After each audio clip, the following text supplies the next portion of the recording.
That's what I was going to go for, but I just let the ball go. Hey, how's it going, everyone?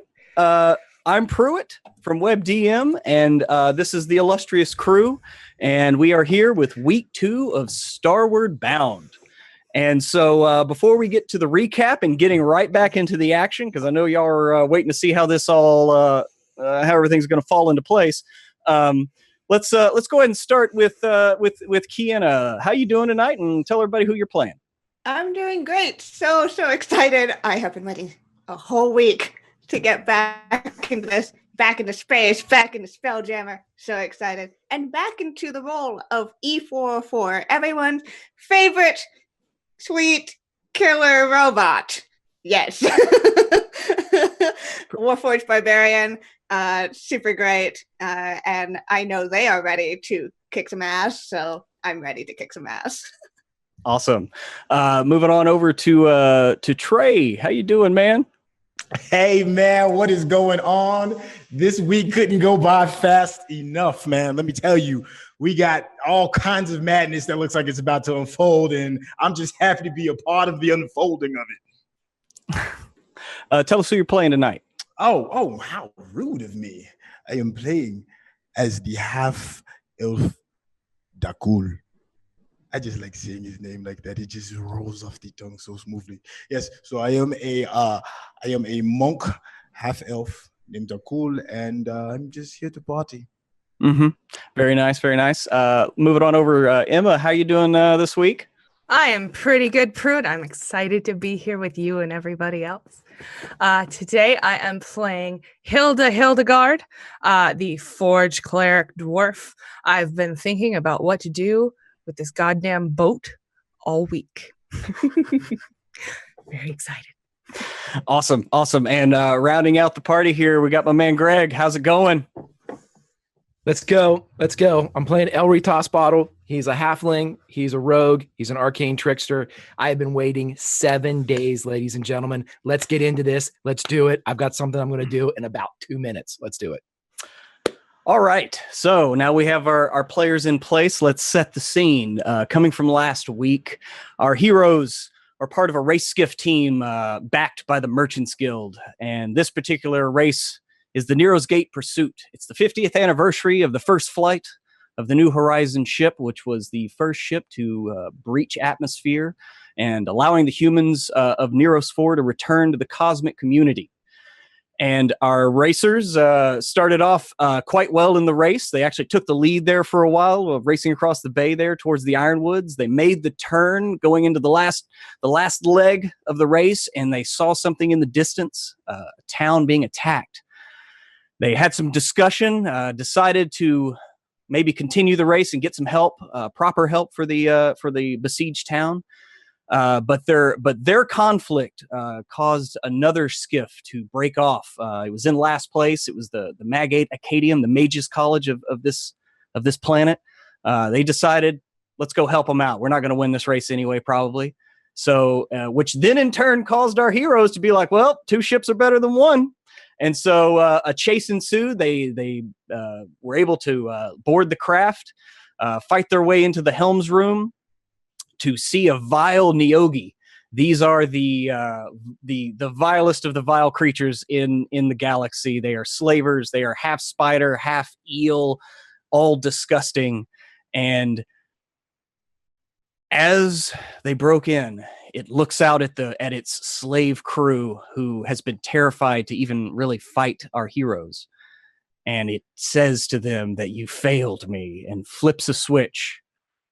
And Hilda, you see the bottom of the Neogi craft, a door open up, and it begins to dump out about, you count maybe like 7 people. It looks like women and children as they break away from the ship.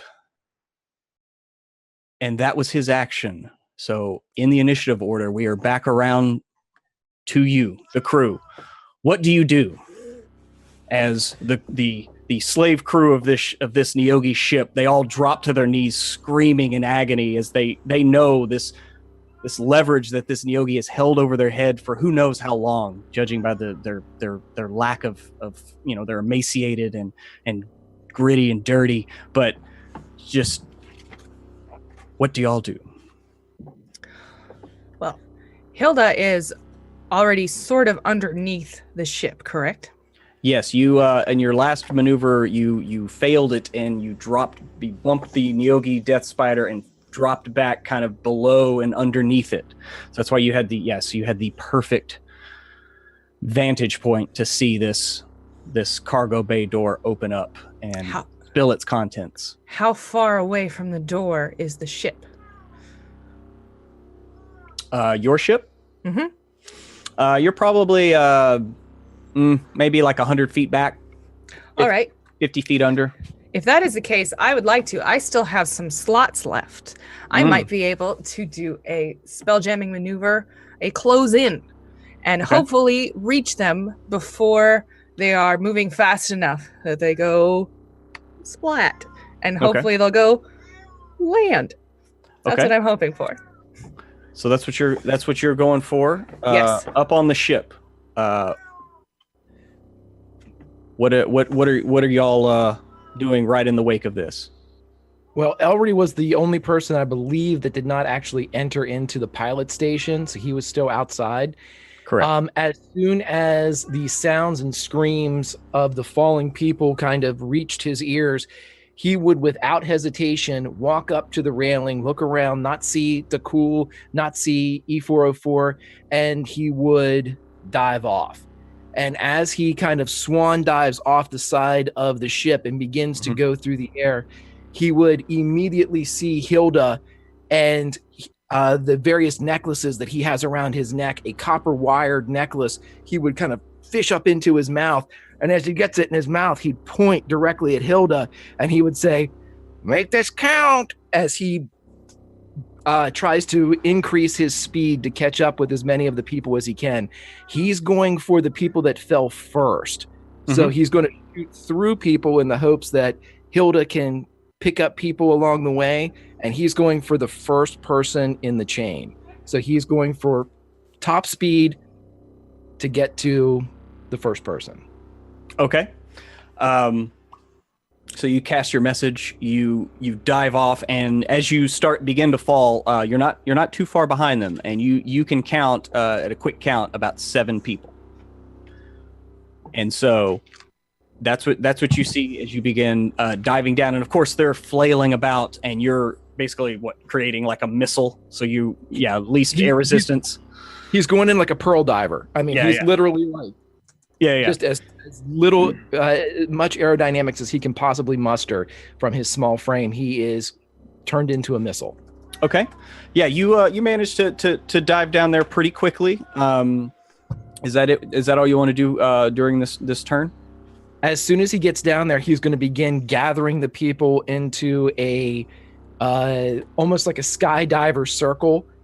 As many people can link up. He's just screaming, grab your friends, as he, as he's trying to just throw people together and then go for the people that are separate and get them linked up as much as he can. Okay, go ahead and give me an acrobatics check to get that started. Sure. Oh, that is super good. Wait a minute. 19, sir. 19? Okay, yeah, you managed to catch up to the first, a woman, blonde hair. She's, of course, just like, doesn't really know what's going on. All of a sudden, a little halfling face pops up, and she's like, hey, we're falling. I need you to hold it. Oh, hey, how you Ellery toss bottle. What I need you to do. Hey, there's this person right here. Could you hold their hand? They seem very scared. And wow. And she like looks at you and kind of just doesn't completely calm, but like the terror kind of subsides just a little bit. And she looks up and kind of reaches a hand out and it's like, take my hand, take it. And so you've now begun the process. All right. Emma. Yes. Go ahead and give me your roll. Alrighty. I am rolling. Yes. You get my pieces of paper in front of me that the cat that everybody can hear totally messed up. How is Abby doing? She's bless her sweet heart. That's what I'm going to say about it. Hashtag sarcasm. Yes, just a bit. All right. So go and give me a piloting roll there for your. Ooh, pretty good. I believe I got a 21. Prove it. 21. Okay, you manage to bank the ship as these people start to fall by, and you are currently, because people like in D&D you fall at 500 feet, right around. So your ship, you basically have to bank and start chasing them down. Mm-hmm. Right, and you manage to kind of turn the ship on heel a little bit, and you are now coming up behind them and closing in on them. As you see Ellery like grabbing this woman, and you see her reaching out to a boy that's next to her, and so yeah. Back up in the helm room, Dakul, you're there at the doorway. Yeah. So Dakul's in the doorway, and there's no way I saw what Ellery just did I? No. You had stepped in the doorway, and you were in a defensive stance, and the guy came up and threw an attack at you, I believe. Right. And, you had deflected it. And E44 is still with me, right? She's over there. She knocked the crap out of one, and he came back and hit her right back, but he is on death's door.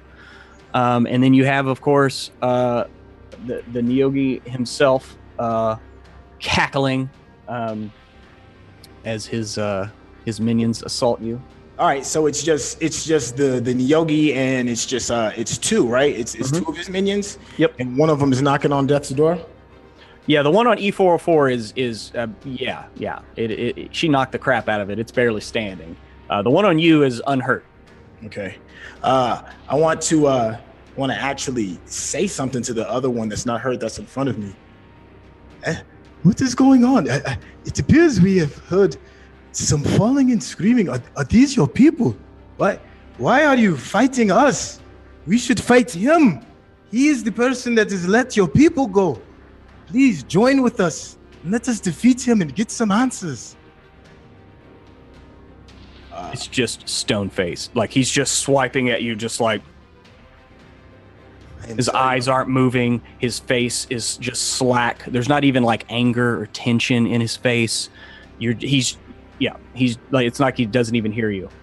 I am sorry, my brother, that I must do this to you, but I must put you down if I must save everyone.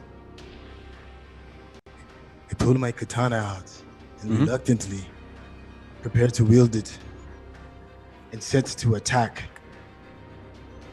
I want to swipe at his leg to keep him from attacking me as easily. Okay.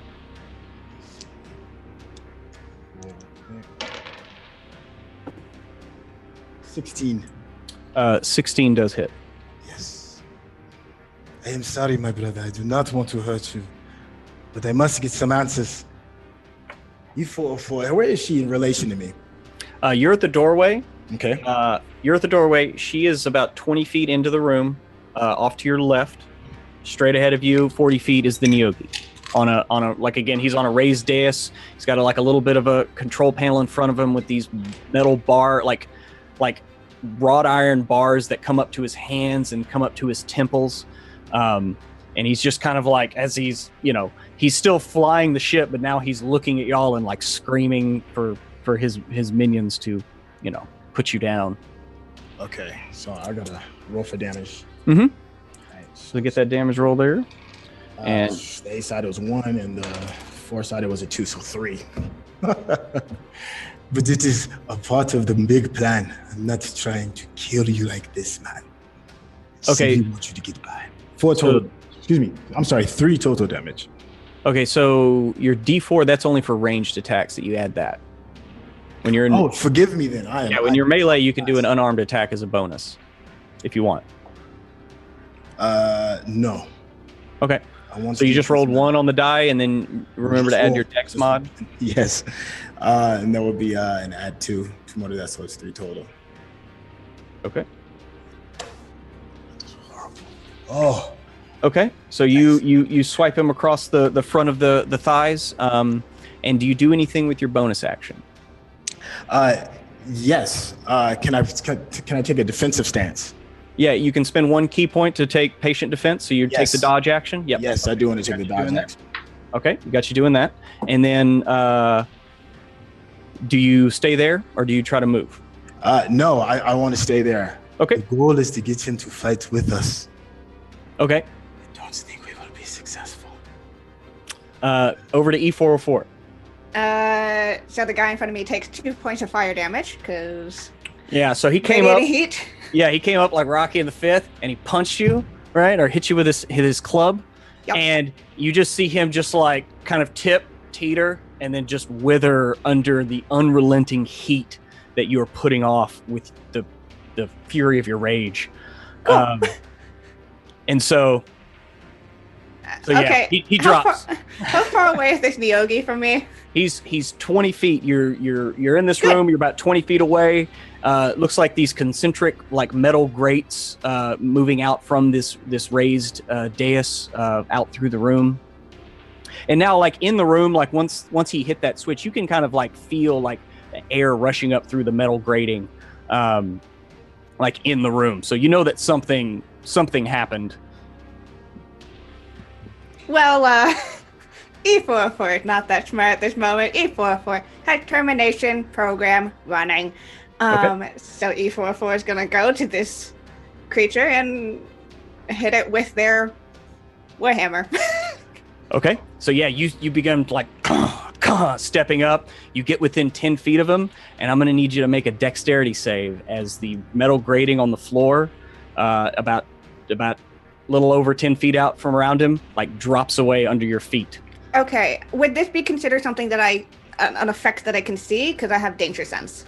Yeah. I mean, like it. Yes, it's the floor dropping away. So yes, you can see it. Okay, that wasn't great either way with the advantage. That's a 12. A 12. You barely make it. Like as the floor drops away, like there's open air underneath you, and wind rushes up into the helm's room as the chamber that he just released the door on is right below where y'all are. And so the doors, like the grate falls away, and you manage to like reach forward and grab the edge of the grate. And as you're kind of like now hanging there. Yeah, there is no sense of any form of like, oh, this is like, all right, cool, this is fine. No change of emotions, although emotions are very visible on their face anyways, but yeah. So that you only use 10 feet of your movement. You could still climb out if you want. Yeah, I'm climbing out. Okay, cool. Go ahead and give me just a quick athletics check, because the grate's kind of like swaying in the wind, and you just grabbed like the edge of it. Yeah, that's an 18. Yeah, you literally just ding, and just lift yourself up out of it. Yep. And you now are pretty much right up next to the Neogi. Cool. So is that my action, considering I fell and had to get myself out again? Yeah, you're now standing about 10 feet away from him, fully standing up. And Okay. yeah, and we'll call that there. Yep. So that is everyone. So off to the Maggot Acadium ship. Yep.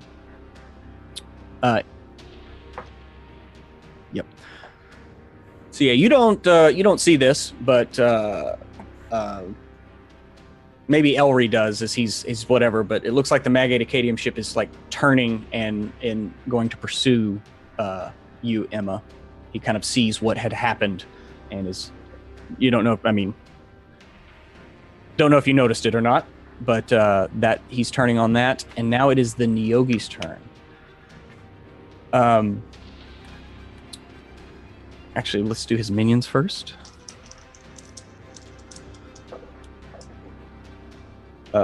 16 on you, Dakul.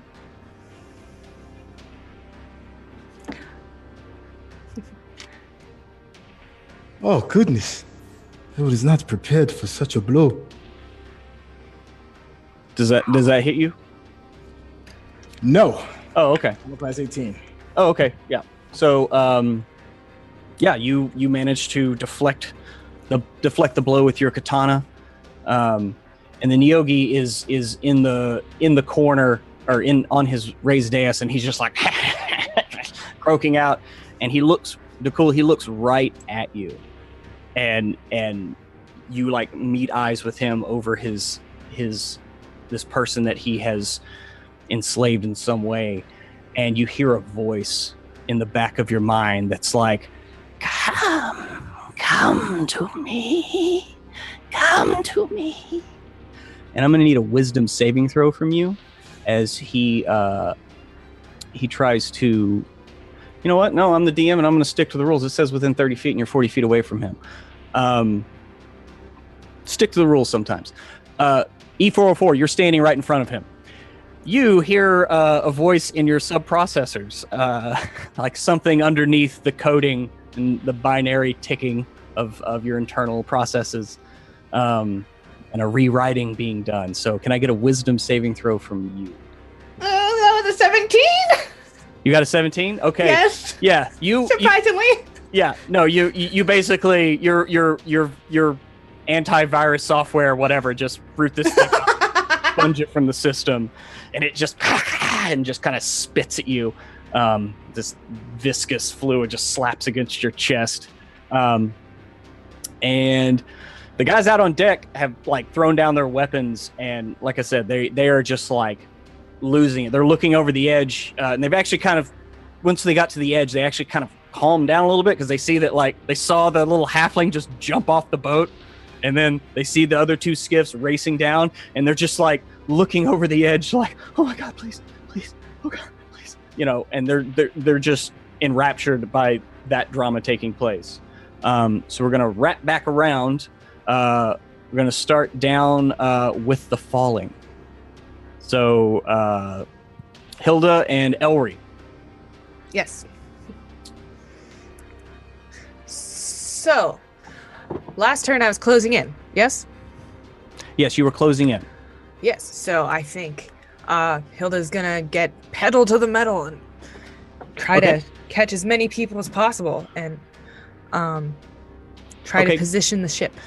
Okay, Yes. go ahead and give me another piloting roll. Alrighty, she's crossing her fingers and saying a prayer to nobody in particular. Alright, oh, that worked. 23. Yay. A 23? 23. Yeah. Okay. So you manage to fly the ship down, and you chase after the top couple, because Elry said that he tried to get to the bottom of the group of people, and I assume you were going to try to work your way up. So you look up and you see the ship like coming up underneath, and it looks like, Emma, if you were to pull up right now, you'd be able to scoop up like 4 of these people. But there were 7. But there were Ellery. seven total. So yeah, Ellery's got one. She's reaching out and grabbing a boy's hand, and then next to him, he's like, you see him screaming and reaching for the woman who's tumbling above him. You can't make out what he's saying, but it's probably his mother. Why you got to do that, Pruitt? You're toying with my emotions already. My emotions. Sorry. Yes, that's exactly what I'm doing. Okay. I think you know that you could pull up right now and you could get 4 of these people. You can continue to try, but that. Do I reasonably think I could get more? And is it a situation where if I get these 4, I can't get the other 3? Do I think? Should I have an insight roll, perhaps? Something like that? Well, I can tell you that you can get these 4 right now, or you can try to grab everyone else. It's going to be a much harder roll, and you could possibly lose it all. This is one of those, door number 1, door number 2. How much do I like Ellery?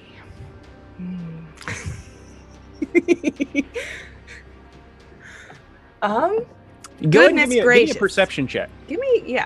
All right. Hilda rolled a natural 1 on her perception check for me. Yeah, you're really focused on these people falling. I'm very focused on these people falling. I think... decisions. It would be difficult, but I think I still have some stuff tucked up my sleeve that might help. Okay. Perhaps. So I'm going to try to get in position to save everybody because, frankly, Hilda doesn't want to live with that. Okay. I don't think. Okay. Yes. All right. Ellery? Yep. I'll try to give Ellery a look that says, I got you. Hopefully. Ellery returns the look, and he doesn't seem worried about any of what's going on in the least. He is just falling, kind of, his back is to the world as it's starting to rush up as he kind of smiles and looks. And is it Ellery's turn? Yep, it is your turn. Okay, DM, at this point, wouldn't you consider free fall to be weightless? Or at the very least, like 90% of somebody's weight would be gone, right? With the effects of gravity being reduced by terminal velocity. Yes, there's a lot. Yes. Right, Yes. exactly. So you would think then that We're arriving to the point. a full-grown person, and especially a child, we have we said that we had parents and children inside this release, that a mage hand that can direct and control 5 pounds could easily negotiate one of these people because they're weightless by the very definition that we've just established mere moments ago. Yeah. Okay. So if once again, this is your ruling, dude. What Ellery would like to do is, now that he sees that the skiff is in position, he would like to begin to negotiate and push whoever's closest into the sails and the rigging so they have a good chance of grabbing hold of the ropes that he had already established, being swung around and weighted and things like that, to get them close and give them a better chance of grabbing hold, maybe to decrease the DC mechanically of what Hilda is going to have to do to try to scoop everybody up. And while he's doing that, that's his bonus action with his mage hand, because he already had it out from the up top. He's going to push one towards the ropes, and he's going to, as they're free falling and he's still kind of directing people, he puts the copper wire in his mouth and he points at Hilda and he says, if this doesn't work, just turn it off and let it fall. You'll keep right up with us, and I'll just push him on there. Don't worry, it'll be fine. And he's trying to negotiate the other people. No, just grab hold. Is that your mom? Oh, she's pretty. No. Yeah. Okay. You're quite the motivational speaker. Jesus Christ. Okay. So yeah, that kid reaches down and grabs the woman that you are holding, and he looks up and reaches out for his mom and grabs her foot. So now you are linked with 3 of these people. Yeah,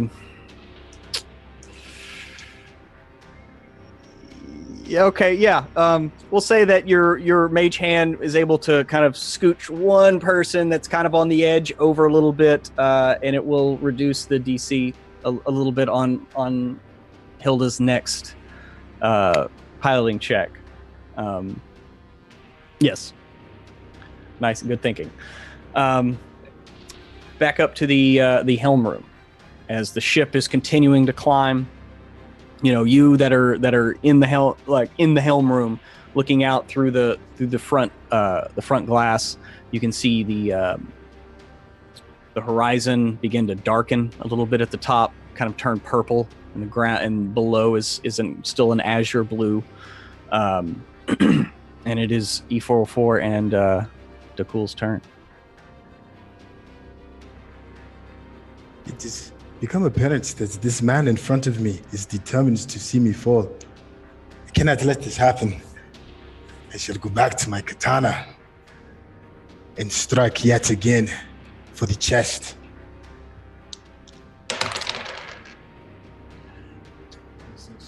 $17.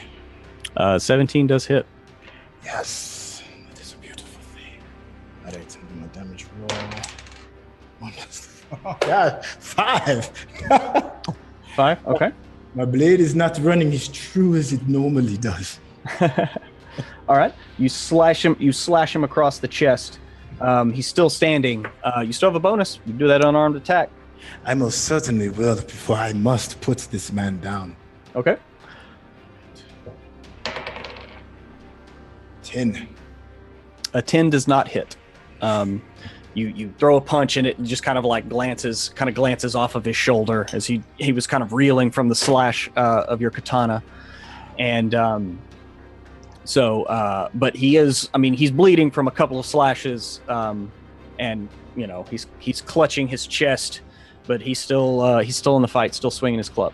The spirit of my people have granted you a second chance to come to your senses, sir. And it is now E404's turn. Oh, good. I'm gonna close that distance, and termination must be completed as I just swing at this freaking thing. Yes, as you approach it, it's just like and you know, clutching at its controller. A 15?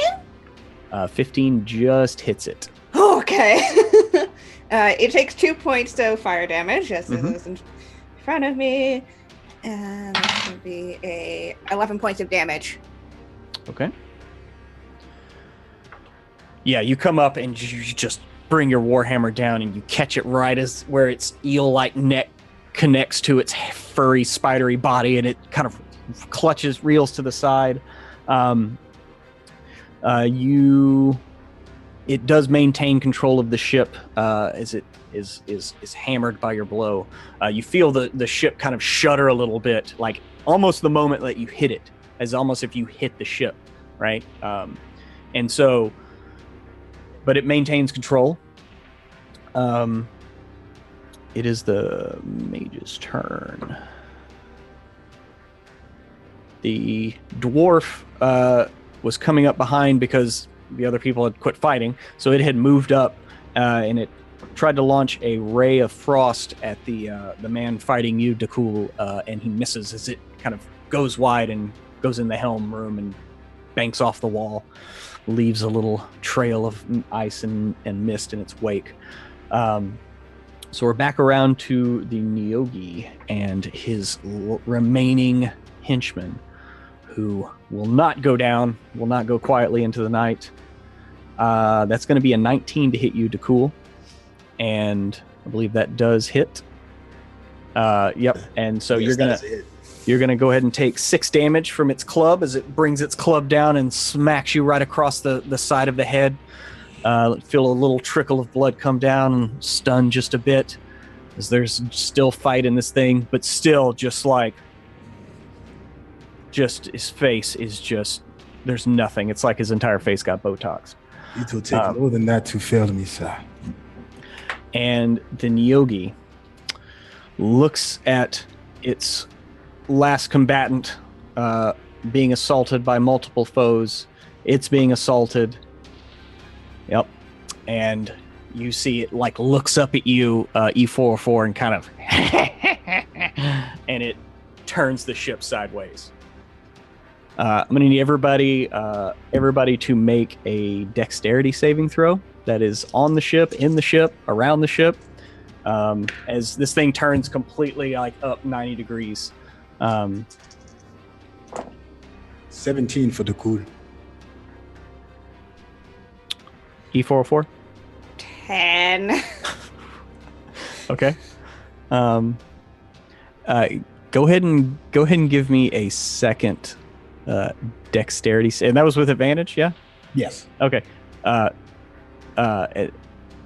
And so give me a second dexterity save. No, not you, Dakul. E404. Dirty 20. Okay. Yeah. So, yeah, this thing, the ship just pitches up sideways. Dakul, you're still close enough to the doorway. You just kind of reach back and brace yourself. The guy you're fighting, he goes falling, like slams into the wall of the ship. E404, you do the same thing, and you hit the side of the wall, and you kind of land near where the grate broke away, but you manage to stop yourself before rolling too close to it. Out on the side, all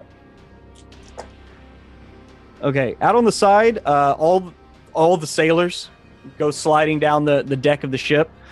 The dwarven mage actually goes tumbling over the edge of the ship, and so he is now in free fall.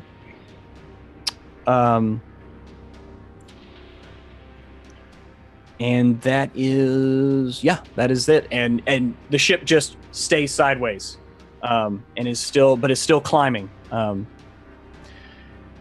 it is now E44. Sorry, we're gonna stay in the same order. Let's go back down to the people falling. Go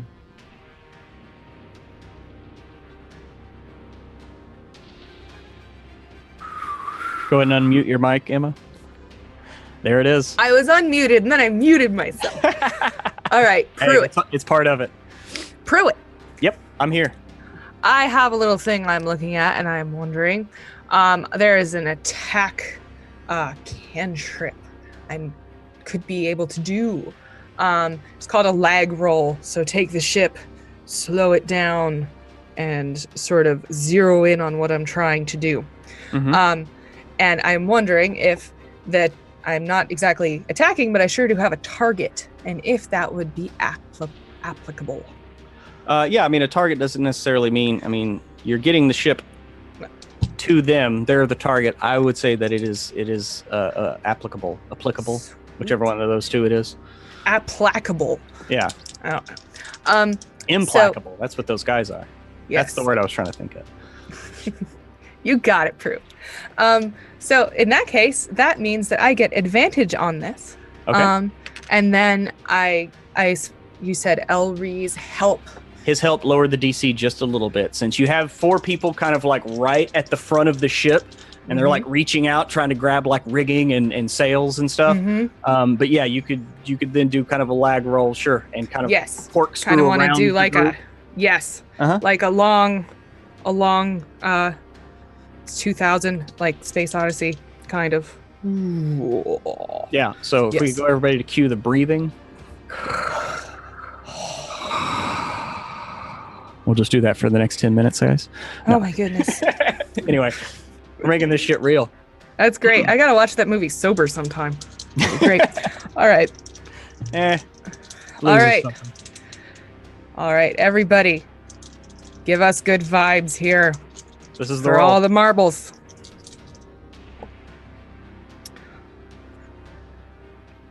I don't. Yeah. It's not good. Okay. That is a 14. A 14? Okay. You don't complete the roll, so you are no worse than you were. You still have the 4 near you, but your movement kind of broke them and moved them further away from Elri and his now collected 3. Okay. Okay. This tension's gonna kill me. It is, especially since you're watching the ground rush up to meet you, and you've been piloting skiffs for a while. You've never gone in a hardcore dive like this, but you figure, another few rounds maybe before it's too late. So the ground is getting quicker as this goes by. Elri, you see Emma. You see Hilda trying to accomplish this roll to get closer, and it kind of the wind buffets her at the wrong spot, or somebody grabs a sail and actually kind of throws her off a little bit, and she kind of moves a little further away. Okay. I'm assuming that with my message, it's like a free action. I can talk to Hilda as long as I can. She's within my 120 feet for range of voice communication, correct? Well, I mean, casting the spell is an action, right? Yeah. The message, the cantrip is an action, but I would still have my movement, which I'm assuming is my falling through the air and stuff like that, like my skydiving. Yeah. You can kind of alter your direction a little bit, but not a lot. Okay, tell me what roll I need for this, Pruitt. Elri would like to see if it would be easier for Hilda to get the 4 that he hasn't connected yet, or the 3 that he has connected. He has 3 of them that are chained up. Mm-hmm. And would those 3 be easier to get for the skiff, or is she close? For theater of the mind, I'm assuming she's closer to the 4 that I passed. Yeah, the 4 that you passed are like kind of right in front of her ship, and then you went past them, and you got these 3 that you're about 20, 25 feet away from the skiff.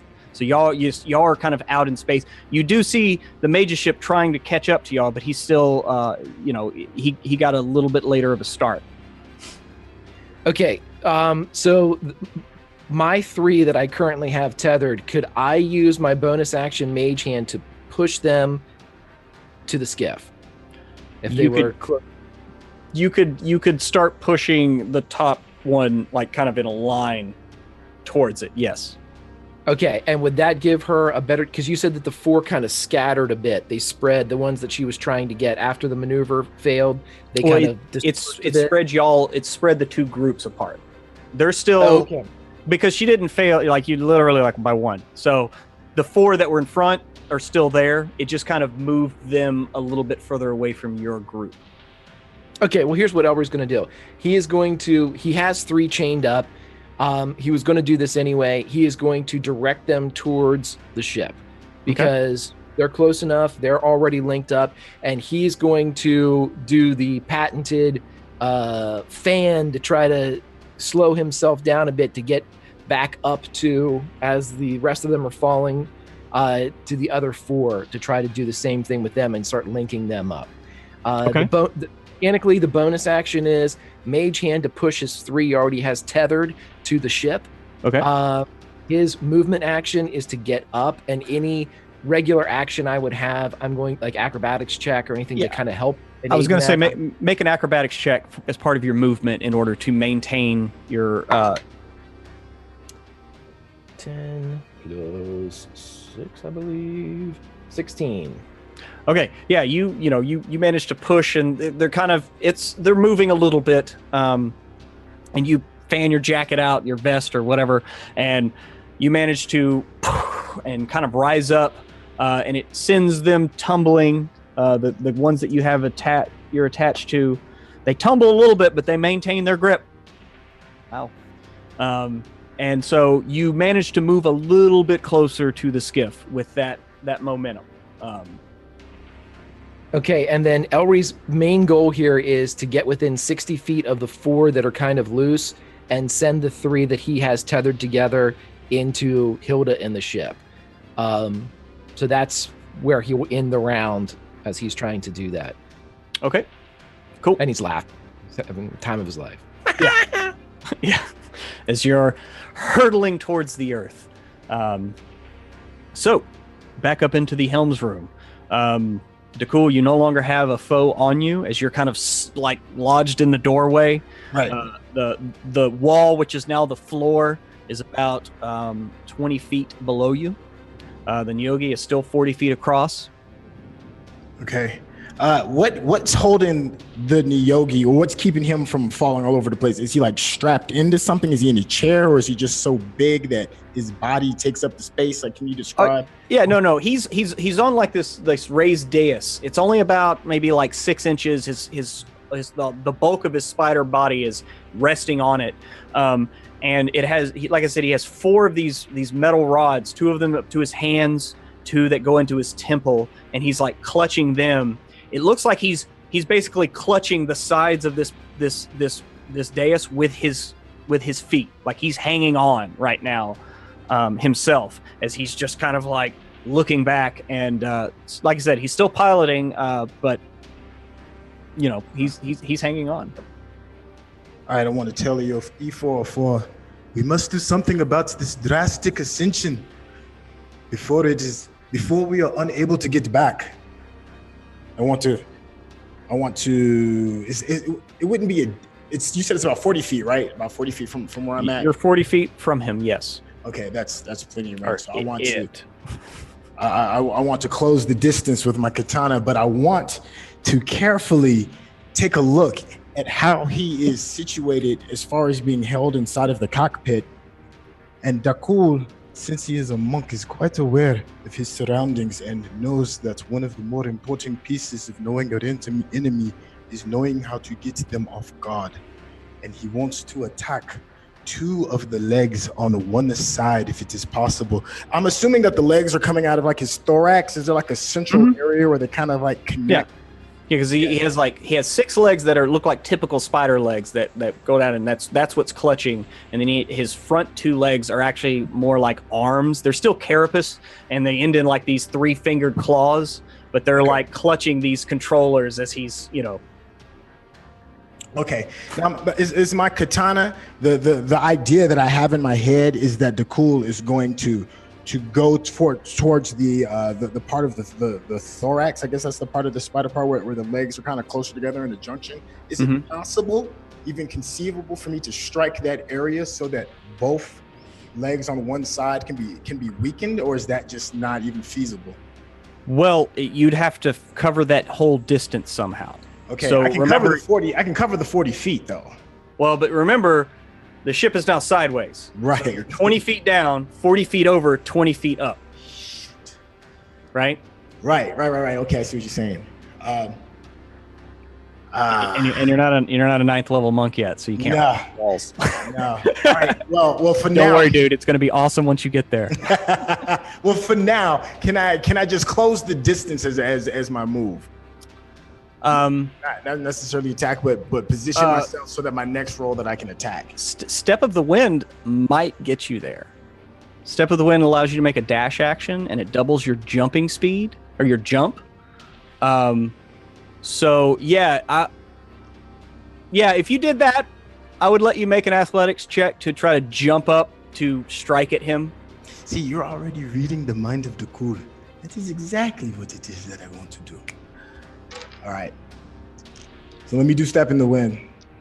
Okay, so it'll be 1 key point for Step of the Wind. Doubles your, so you can make that dash as a bonus. You can have your move, so that's 80 feet of movement. So yeah, give me an athletics check to be able to make that jump up to. Strength on the good. Haha, 18. Okay, yeah. So Dakul just kind of like jumps down and runs across the wall and then leaps up, and you're slashing out with your katana at the Neogi as he's flying. So go ahead and give me an attack roll on that attack. All right.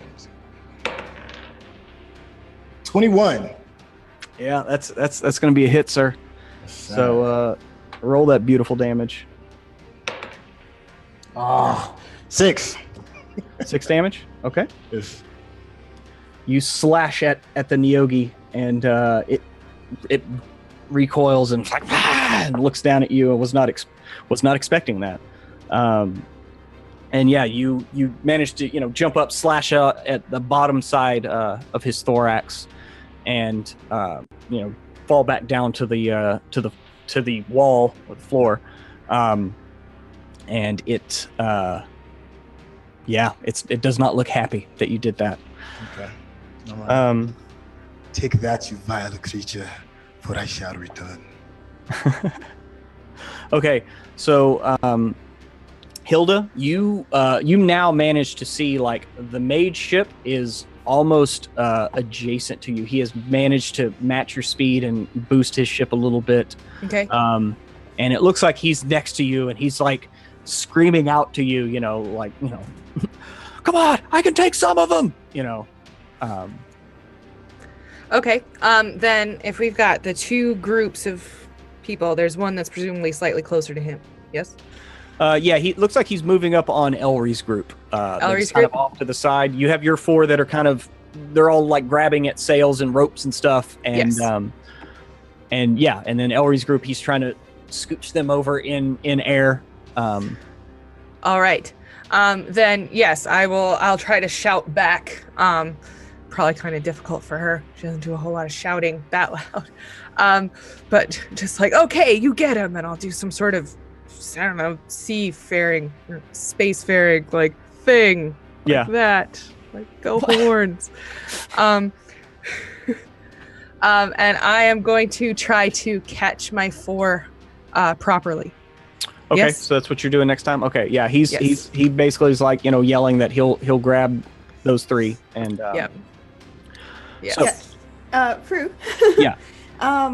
It was I don't believe I won, so I'm we're so wrapping up. sorry. Oh, Yes, it's okay. I'm so sorry. Yes, you It were is on fine. my bad. Yes, No E404. Yeah, it's this guy that was attacking the cool before. Is he next to me now?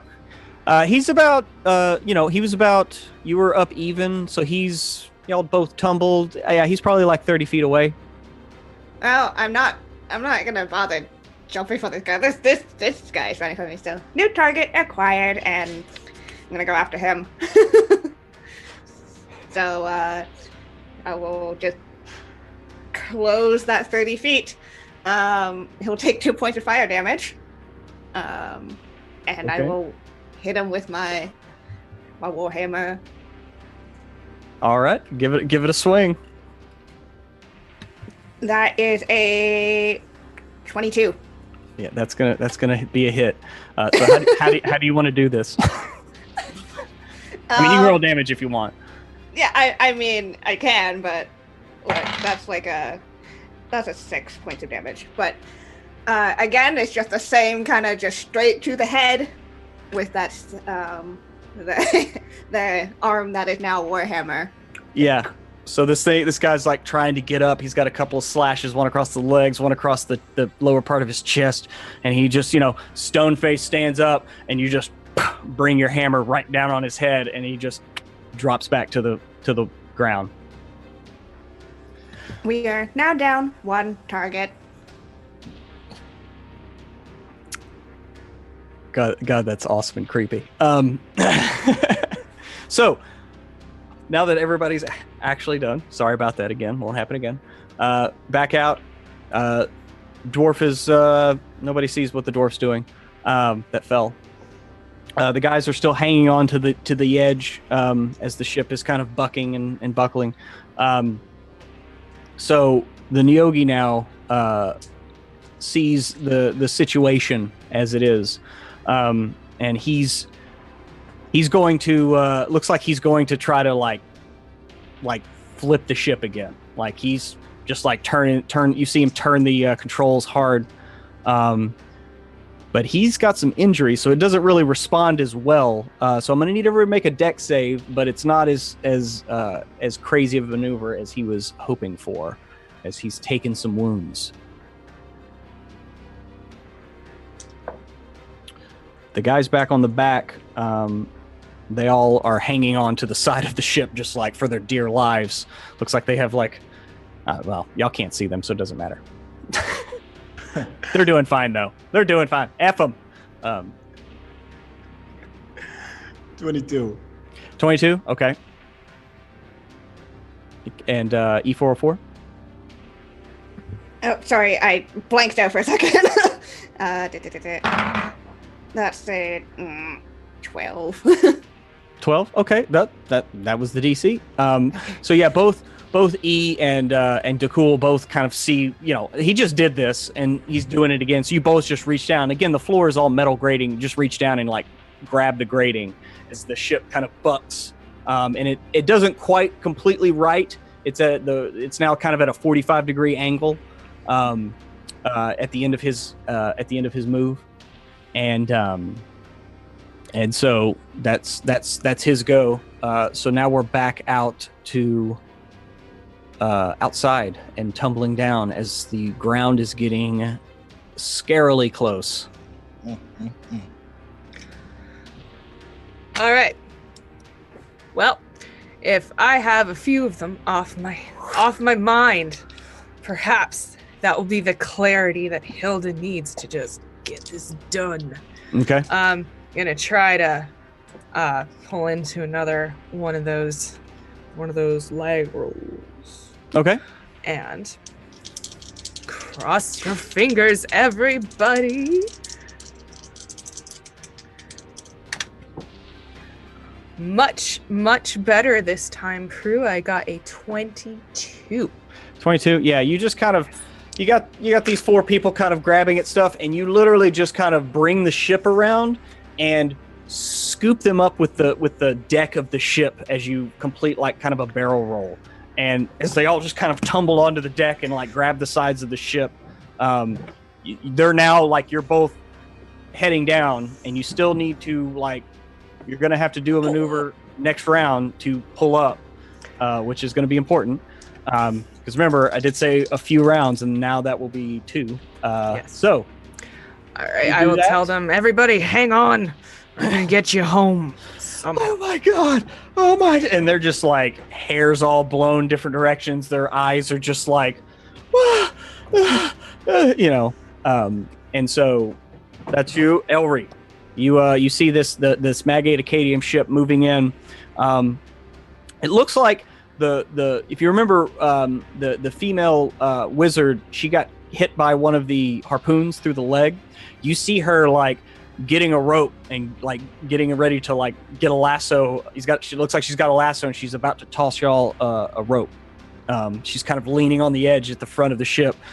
She's tears streaking down her face. She's kind of wincing through the pain, but just that's what you see as you're Elry casts the most disappointed look that perhaps has ever like filtered across his features to see a wizard trying to like lasso against this gale that's happening, as if he thinks to himself there has to be some spell that they know that I don't know that could help out here, but she's trying to lasso. Gonna have to do this one myself, everybody. So as he's moving towards the remaining 4, anyone that's closest to like the closest one to the urban cow wizard, he's gonna try to push the person with his mage hand, almost like assisting in the lasso maneuver. Like, oh, you're great. Oh, you're amazing. As the ground, he's just trying to, and then he's going to use his movement to get up to the next person and start to kind of begin the chain. Okay. Begin what chain? Okay, so we have the 4 that are kind of separate, right? That are but that was the whole thing, is like Emma went ahead and scooped them up with that maneuver. She got the 4 that were loot. Yeah, she got the four, and then you have the 3 that you're chained to. That okay. I took it that the mages were going to try to pick y'all up. Was that right? Oh, sure. Yeah, that's perfect.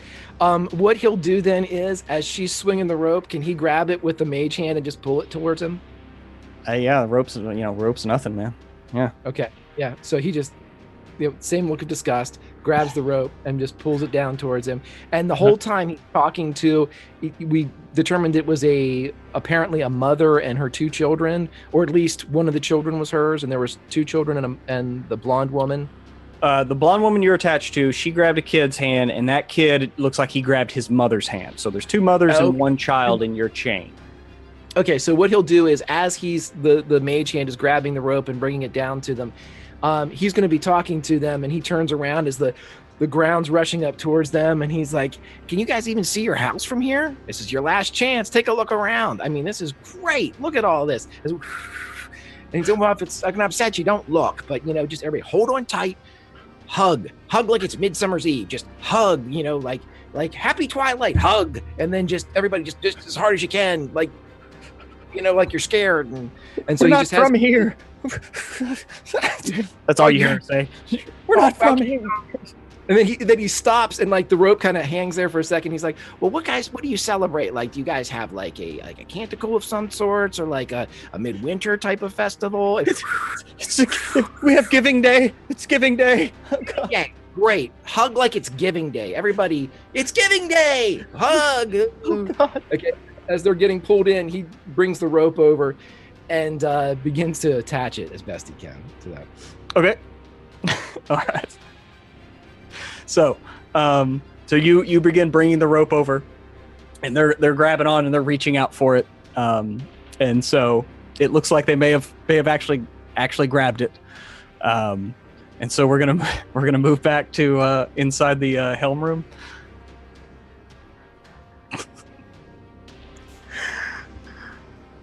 Okay, so is it me or is it E44? Is it? E44 is just gonna take whatever, gonna see what's happening first before they do anything. Okay, so yeah, you're about 30 feet away from this guy. You have to kind of walk up an incline. So actually, I'm going to say that's difficult terrain because it's such a steep angle. So it would cost double movement to get up to it. So okay, it's only like 30 feet away, but it would cost 60 feet of movement to kind of. I mean, you're like Rocky in the last part of the montage in Rocky 4. You're going. Yeah, would I be able to grab something if I was up there then to make sure I stayed up there? Yeah, I mean, you could grab onto the floor. Like again, the floor is like metal grating, so you've been able to grab it to steady yourself. Okay.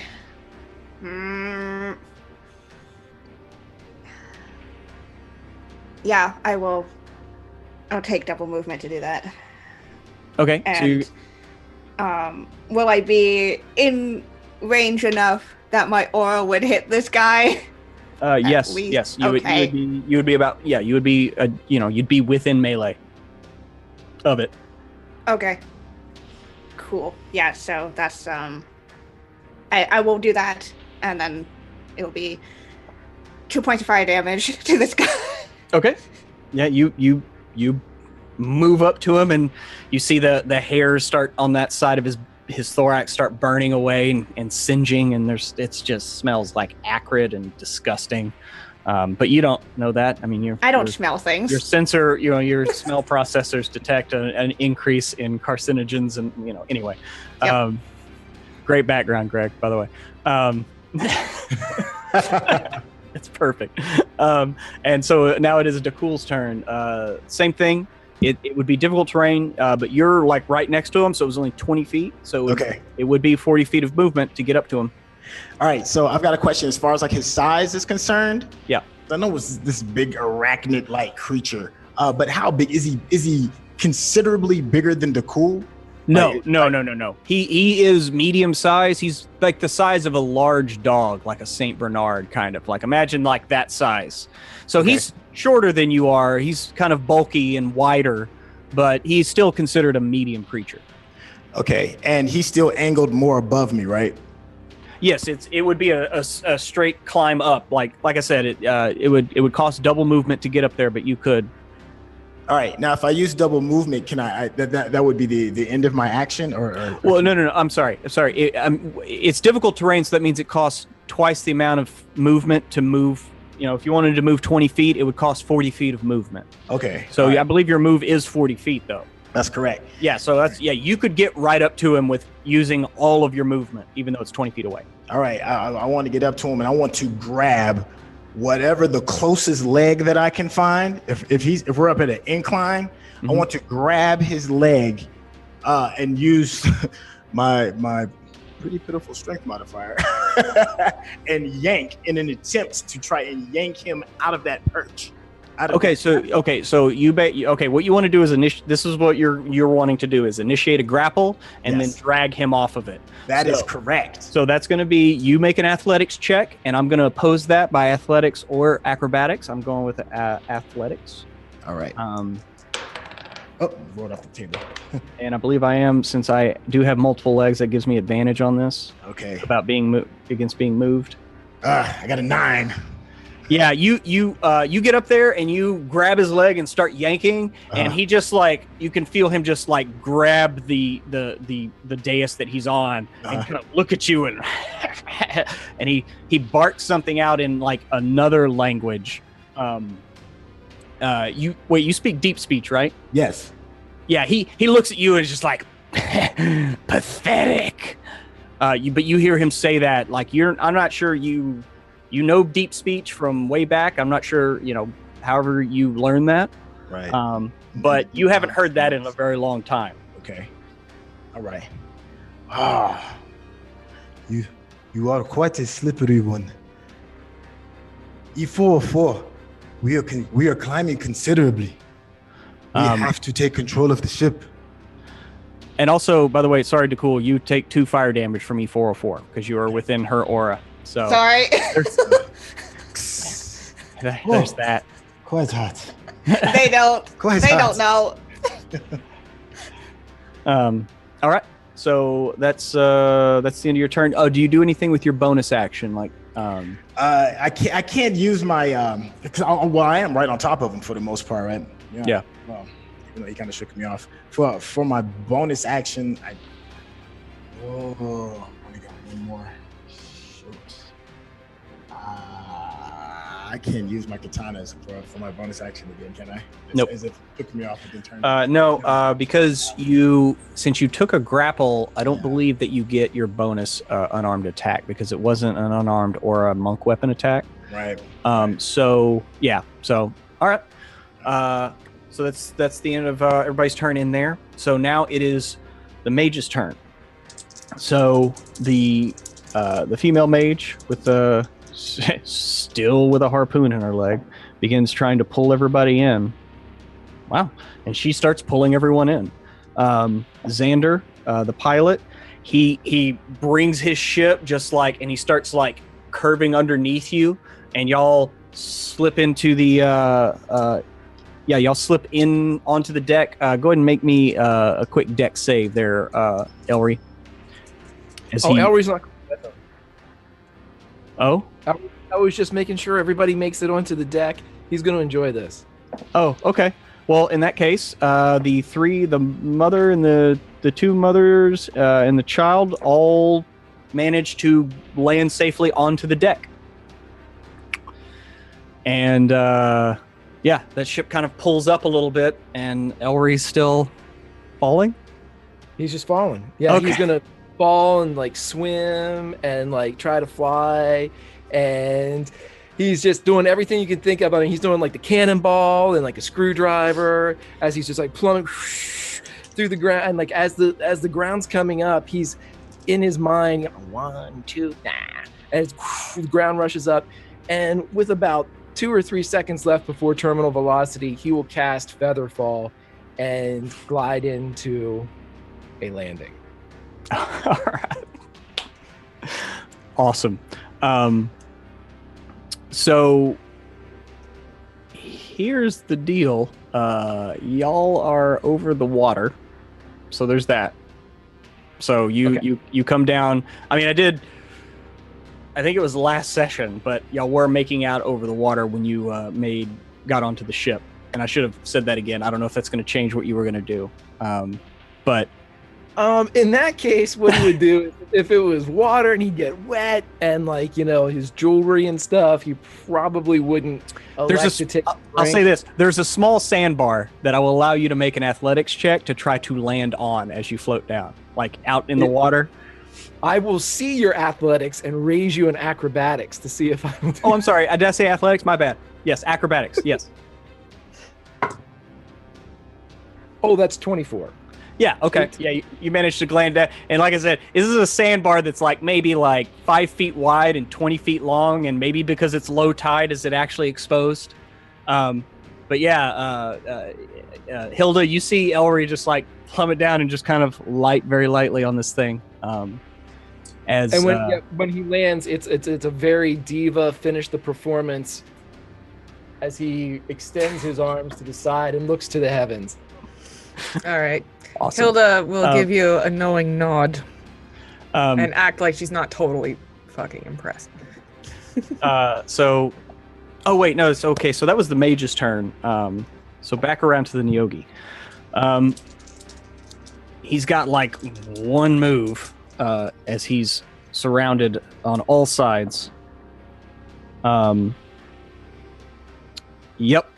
So you see him just like flip the controls like this, and the ship begins to go in a spiral. So once again, I'm gonna need everybody in there to make me a dexterity save, as y'all are like right up next to him.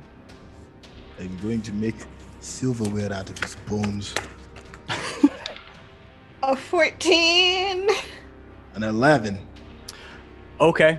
Yeah. Y'all go tumbling away from him as the ship spins around, and you hit the ceiling and then fall back to the ground. Go ahead and you're gonna each take 6 bludgeoning damage. Oh, From being knocked. I mean, like you hit the ceiling and then you hit the floor. So it's about a little over 10 feet each way. E4 adds more dents to the body. And then go ahead and give me a secondary dexterity save, because you still have that trap door open. So I just want to make sure that nobody tumbles near it. That's a 10. What was my 4? I can't add to this. 17. 17? Okay, you're fine. E, you start to go tumbling out, and again, you grab the grate, and you're hanging on the grate, like hanging out the bottom of this. Dakul, go ahead and let me just roll to see where you land. Okay, you land on the floor, maybe like 15 feet away from the Neogi. Okay, and you hear the guys out on the back deck, like you. Not only on this particular one, you hear a lot of motion from deep inside the ship, and you hear the like cries coming from deep in the ship, and also the guys on the open air deck in the back. They are like they had like obviously like wrapped their arms around rope, and they're just being like tossed around back there. But anyway, they're having a rough time. Okay. So now it is y'all's turn. We're gonna start with we'll just say Elry. That's what you just did, is you came gliding down. And Hilda, go ahead and give me one final piloting check to pull this ship up out of a very steep dive. And you're technically one man over, so you're running a little heavy since you picked up 4 people. Feel like I needed to have watched Top Gun more so I'd know what to say in this situation. Mm-hmm. But well, now you're definitely below the hard deck, and so there, I can do this. There, There it is. I got it. That's what I got. All right. Okay. I'm going to do the best thing that I can think of to do to try to pull up. I'm not sure it would help so much to do a roll in this, like a maneuvering roll. I mean, you could just give me a check just to try to pull up out of the dive. All right, cool. That is what I will do. All right, cross your fingers. Oh, that was a 13, Pruitt. A 13? 13. Okay. You start to pull out of the dive, but again, you're running a little heavy, and you're not getting the ship to pull back. Everybody's kind of sitting in the front. They're scared shitless. They don't really know about the weight distribution on these things. So you're still plummeting towards the ground. Okay. You're starting to pull up, but you're getting dangerously close to the ground, and you can hear as Xander on the other skiff. You hear him yelling like pull up. Doing my best. So that's that. So we're gonna go back up to the helm room. Oh, E4. I am quite banged up. Yeah. it's a good question. Would the aura damage have counted as a hostile attack, or no? Count as a hostile attack? It's just rage is a thing, and it ends if I don't attack a hostile creature in my turn. So I'm just wondering whether my rage is gone or not. I would say no. I mean, you. Yeah. Okay. So at this point, you technically harmed them. I mean, you. Yeah. That's why I was like, I'm not sure where you're gonna count this, but yeah. So E44 is kind of not responding. They are on their back, a bunch of new dents into their iron body, and like their eyes, which had been going bright red before, now just kind of flickering. Mm-hmm. They're not responding right now. Okay. But kind of start getting up, be like, friend, they're cool. What were we doing? Why are we falling? He has taken control of the ship and has spun us around quite wildly. I do not know exactly how hurt he is, but I know that I am. We must finish this battle as quickly as possible. Hurting? Oh. And like E44 seems it's a very different attitude from before. They are very confused. Yeah, considering the efforts of her, or the result of her efforts, are tumbling around in this room with y'all. As these two guys, these two henchmen, have been tossing around like ragdolls as this ship has been flipping around. So, so it's still spinning. It's still spinning out of control, even like right now, or is it? I mean, he kind of did a roll to kind of flip y'all off. Okay. And he kind of righted himself, and now, I mean, you can, like E44, you can climb out of the grate if you want to try that. Or did you already say you did that? Yeah, I'm gonna climb out. Yeah, that's okay. Essentially what's happening. Okay. Cool. Okay. I believe if we combine our attack, and maybe for this last go round we can find some type of victory. I shall give my all one more time. Okay.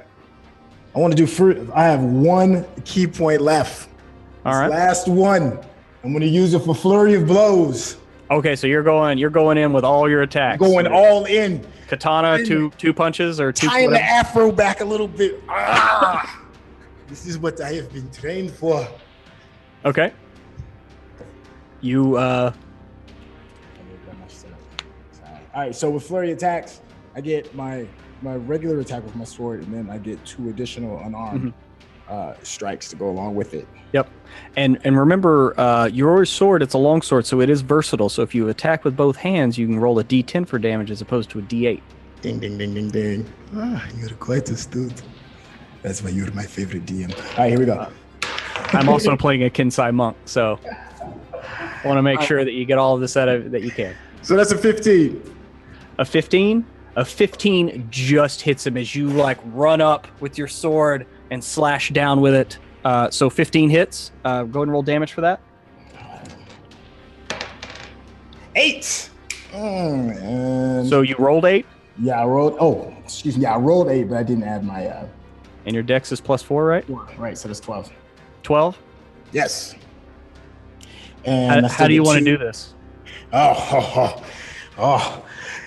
He wipes a bit of the spittle off of the side of his cheek, and he comes in with eyes searing at his thorax. He sees one leg and knows that all it takes is a lot of damage for one to knock him off guard, for he knows he has 2 more additional strikes. Mm-hmm. I want to swing my sword as hard as I possibly can and try to cut that mother sucker off. Okay. So you bring your sword down, thinking that this is going to be death by 1,000 cuts, but it only takes one as your katana slices through its front, then its second, then its third, and you take all 3 legs on one side, and it reels in agony and looks back at you in utter disbelief. and it tumbles to the side and off the dais, and its hands kind of slip away from the controllers. And as it does, you can see like out of the handles on these rods, like a metal spike slides out of the Neogi's wrist, and there's like this ichor and blood that comes out of it as it was locked into this thing, right?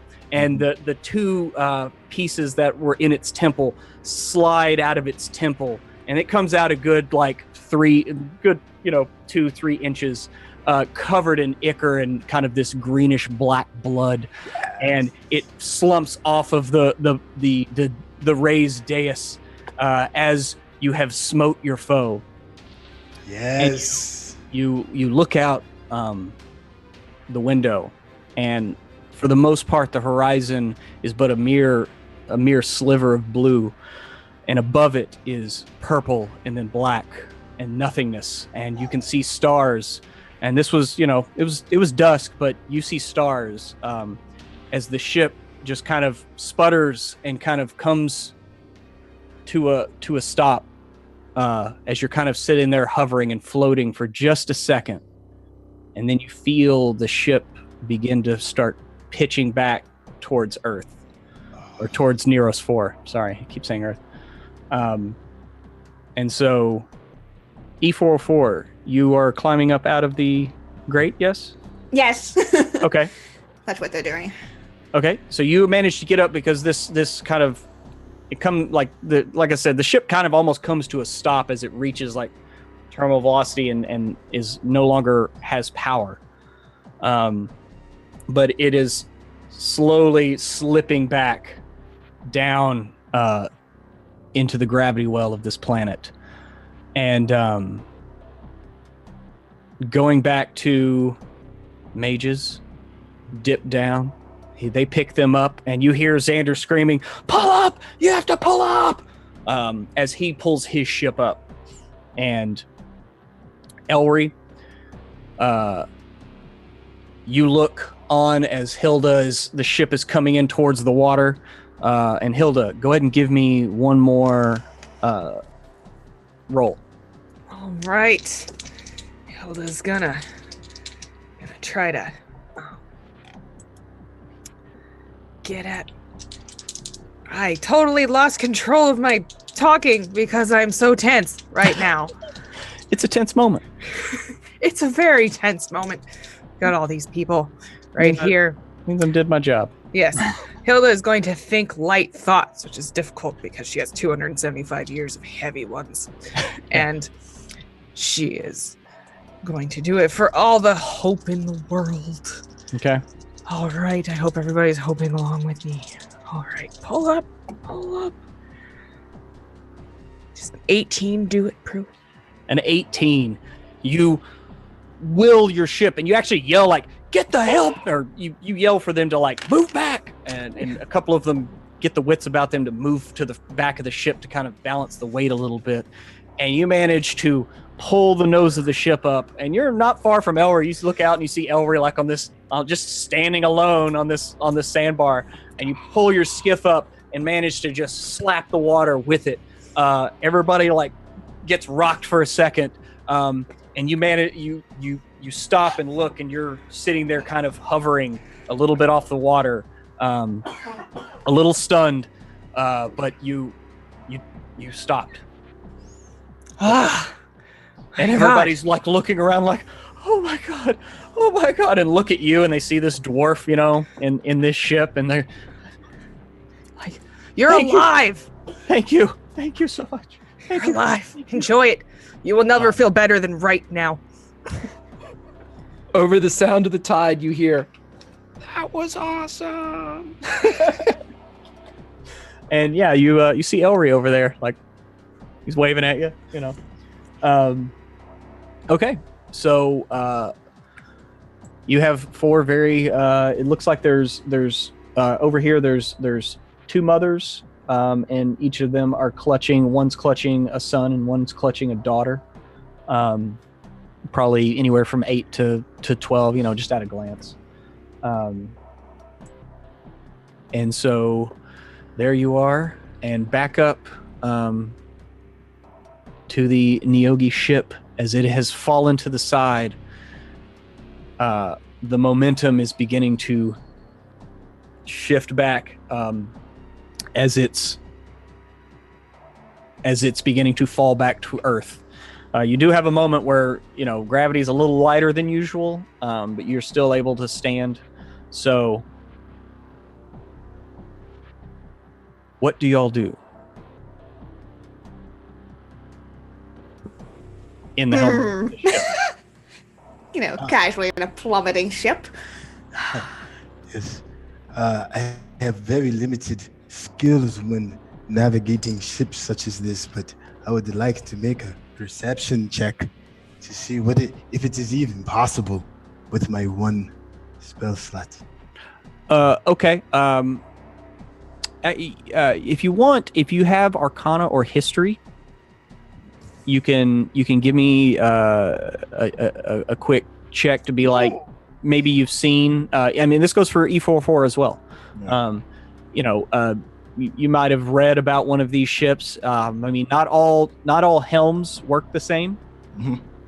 So that's a 21. E44 has a lengthy database.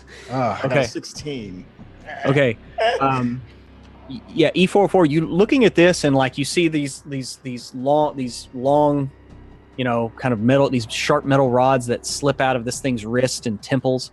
And you look over at a couple of the other, like the crew members that you slew, and you see marks at their temples, very similar to where it was attached to this Neogi. And you thinking like this very well could be, you've read and heard about what are called life helms, and they actually use the life force of the pilot as opposed to any kind of magical acumen that they might possess.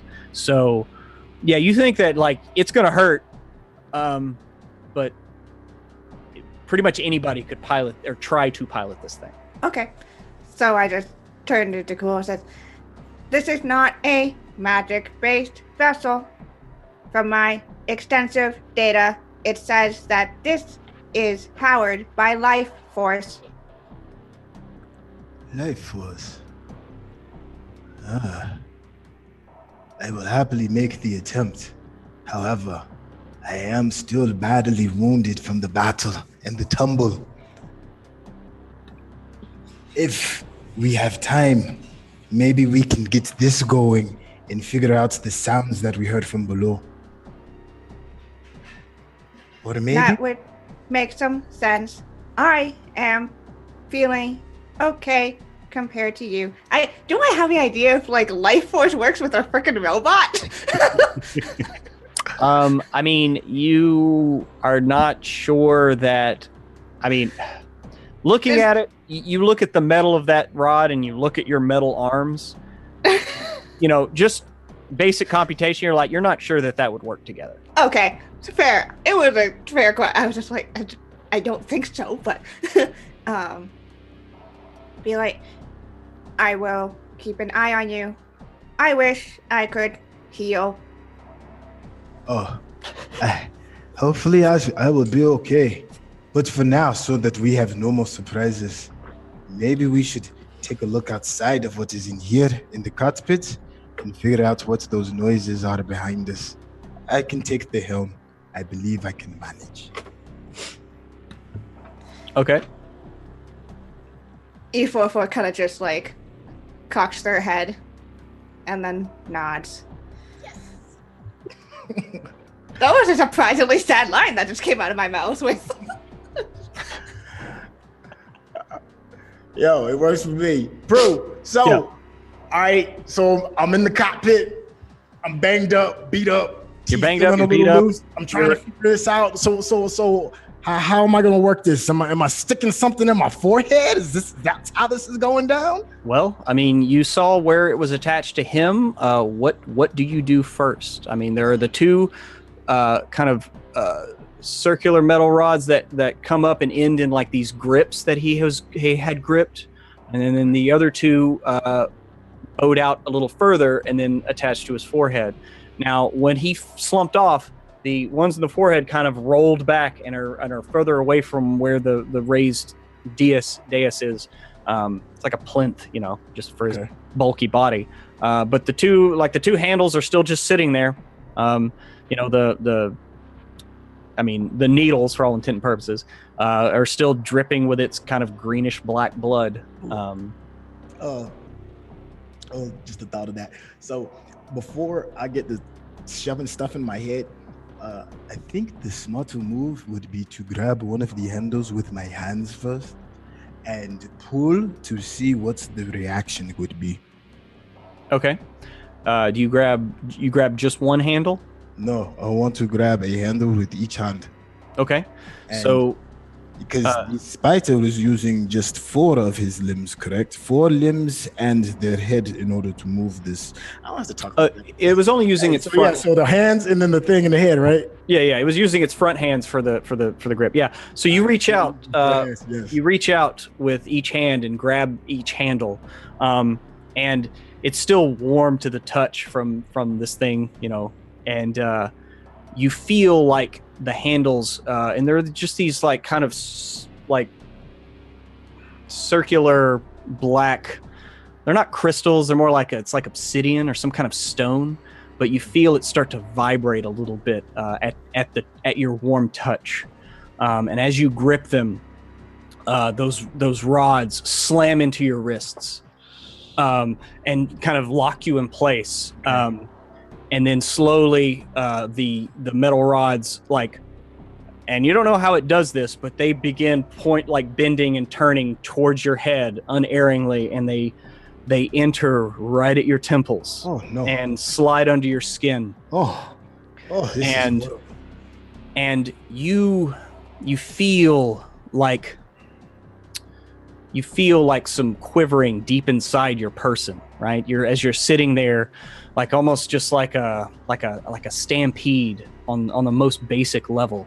Okay. Like this kneading or massaging of many feet, and it kind of rips through your person, and just internally you feel like almost like your very identity or your focus begin to start to split in half as one little like spider leg pushes through, and then another, and then you're very, like I said, you're very focus and perception just rends in two as like this long leg pushes forward and another one, and you are now the Neogi ship, much like when Hilda pilots, or you have probably piloted before, and it's more of a natural transition, whereas this tore you asunder from inside. Ooh. And you take 5 psychic damage. For as this thing just like rips you internally. And go ahead and give me also a wisdom saving throw as you attempt to gain control of this vessel. 12. A 12? Yes. Okay. Yeah, you managed to retain yourself, okay? But you feel this ship trying to almost like impose its will on you. Okay. As the immensity of it. You've never tried to pilot anything this big or this alien to you. And it's almost like you still hear this like chittering and like tapping of tiny little legs on a surface in the back of your mind, as you're trying to retain control. The ship is still falling and is now starting to pick up speed. And those on the ground, like you can start to kind of see the Neogi spider start to return, and so as this is happening, go ahead, Dakul, and give me another wisdom save. Unless E, you were going to do anything. I mean, Nicole told me to go figure things out. Okay, so yeah, you're kind of moving back on deck. You move back and you look out on the back deck of the ship, and the 4 sailors that were there, like they had they were tying themselves to the side of the ship, when all the crazy maneuvering was going on. And so, you get there and they're like, oh my God, there's more down there. There's more down there, and they're pointing to like the very center where, if you look, you can make out the outline of what looks like a door, some kind of cargo door that is flush with the deck of the ship. But, looking at it, now that you're not in combat and, a crazy killer robot, it's pretty obvious there's a door that leads probably down. Yeah, I'm gonna head over there. Okay. Check it out. All right, and so you move over there and lift the door, and sure enough, there is a retracted ladder, and you look down into the belly of this ship, which is just like an open cargo area, and you're met by like the shaft of light, kind of just only gives you a small area to see in, and illuminates just a little bit beyond it. But you see many faces look up to you, like scared, and oh my God, what? And they're a little confused because a robot is looking at them, so they don't really know what to make. And they're like, "Please help us! What? Please, they took us! Please help us!" And there's multiple. Like you see, probably at least 7 or 8 just in this area of light. But it sounds like there are more. Oh, okay. Yeah, I'm just gonna turn to the rest of the crew and be like, how can we help? My friend is currently trying to pilot this vessel. And you see their faces, like their eyes go wide, and they're like, oh my God. Oh, normally when people try to pilot it, they don't last long. It tears their minds apart. We've had to cast off many that couldn't cut it. So I will pray to the gods for him, please. And they go to start praying. Okay. Still strapped to the side of this ship. Yeah, I would just be like, please hold on, and they're gonna turn back and head back towards the cool. They are very concerned. Okay. Oh boy. All right. Yeah. So, we will go back into the helm here with Dakul. Dakul, you can attempt to gain complete control of this ship. We're going to do, but since you failed the first one, we're now going to do contested will checks. So instead of a wisdom saving throw, just roll a d20 and add your wisdom modifier to it, as you feel almost like the will of this ship almost be like offended that you would dare try to rein it in. 17. Yeah, this lash of ego from this ship, you manage to like tame it and put it in line, and you manage to push through the final stage of the transformation into the ship, whereas you still kind of felt some semblance of your full identity, with like spider legs piercing through it in some kind of ethereal mental plane that you've been waging this war with this ship on, and you tear through, and you are the ship, and you can feel the wind rippling through your silken sails and running along the bottom. You can feel the open bay door in the decrease in your aerodynamic nature because of it. You can feel the people in your belly, the fear in your belly right now of these people that were taken. And E404, you still feel the heat from where it walked along your back.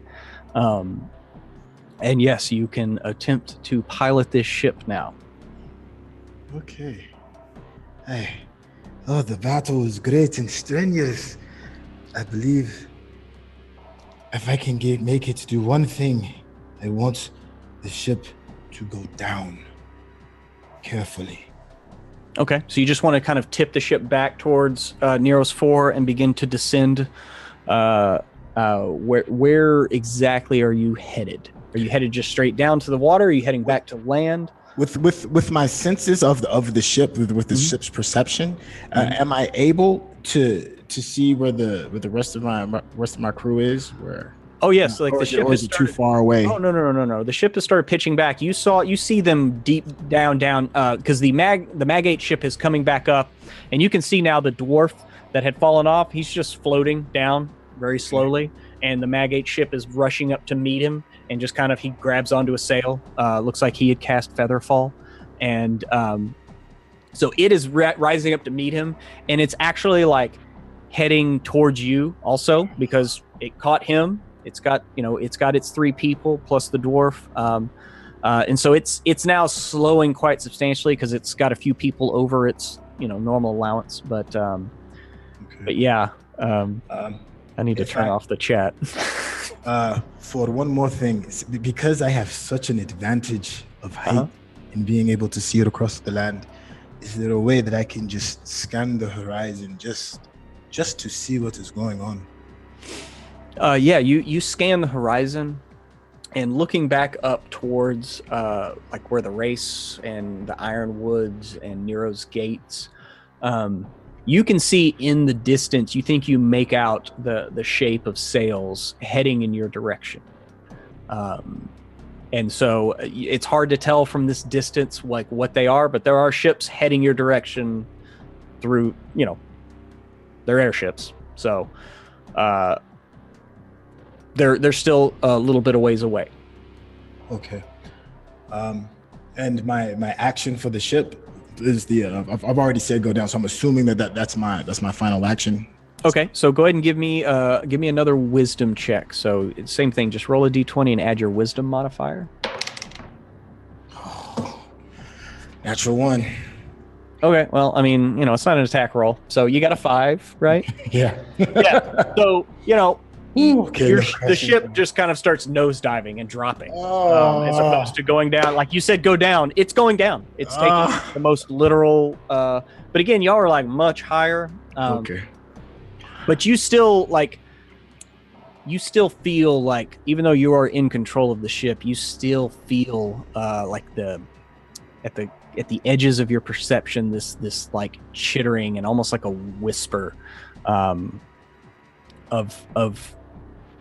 I mean, you're not sure if it's the ship or what, but it's been there this whole time. Okay. All right. Is that the end of my turn, or? Yeah, that's going to be the end of your turn for right now. It's more of just I mean, the only threat now is you getting the ship under control. So if you'd like to make another wisdom check to try to fully control the descent of this vessel. Yes. E44 as like the ship like 13. friend, they're cool. Is everything all right? Okay. Oh, the wounds. What'd you get on that one? 13. Okay, 13. Okay, you got just over DC, because again, you're just trying to like slowly come at an angle, and so you manage to kind of like nose off the ship, and now you're heading towards back towards the land. You're heading back east, and like I said, it looks like these ships heading from the direction of Nero's gates are on an intercept course. And so where do you want to? Where do y'all want to head? What direction do you want to go? E404. There are ships coming. I do not know if I have the will or strength to make any movements other than up and down. However, we do have the rest of the members of our crew. We have Emma and Elry down below us. I believe it would be wise to pick them up, or even sooner, dock with the neighboring dwarf ship and have somebody else steer us down. What, in your large mechanical mind, do you feel would be the best decision? What?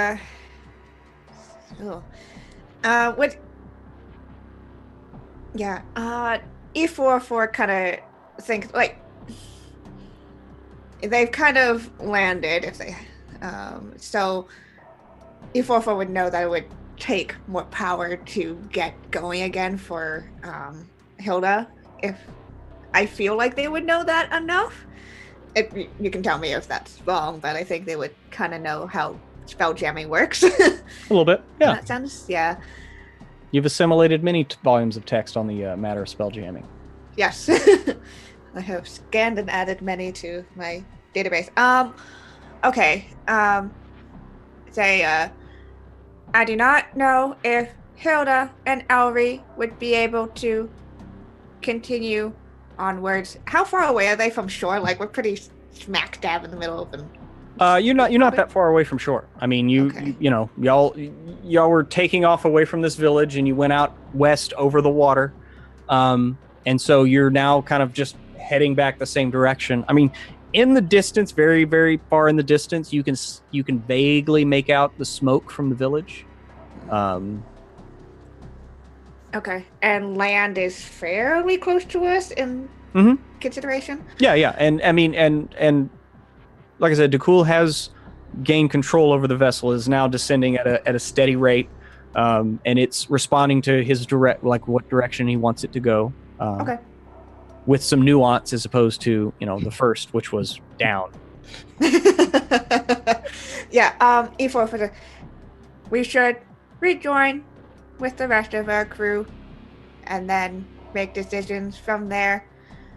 I do not want you to strain yourself, my friend. I agree. Let us move most quickly and have someone else steer this hunk of junk. Okay. Bro. Give me an Arcana check. Well, you got a pretty good Arcana check earlier, right? Like trying to figure out the helm. I got a 21. Dakul got a 16, I believe. Okay, yeah, you know that these ships aren't really meant for landing on water. So you should Right. you know that. Okay. If we are to land, we should probably not land in water. They are not built for such things. Astute perception. Then we shall land on the shore closest to the rest of our friends. Okay. So y'all begin heading towards the shore. Hilda and Elry, I assume, are you going to go? You went over there to pick him up, yes? Yeah, definitely pick up Elry. Okay. You see the mine spider coming in. It's coming in rather steep at first and then levels off, and it looks like now he's heading, it's about, not even half a mile away, the shoreline. All right. Hilda will be like, Dakul's pulled through somehow. Let's go get him.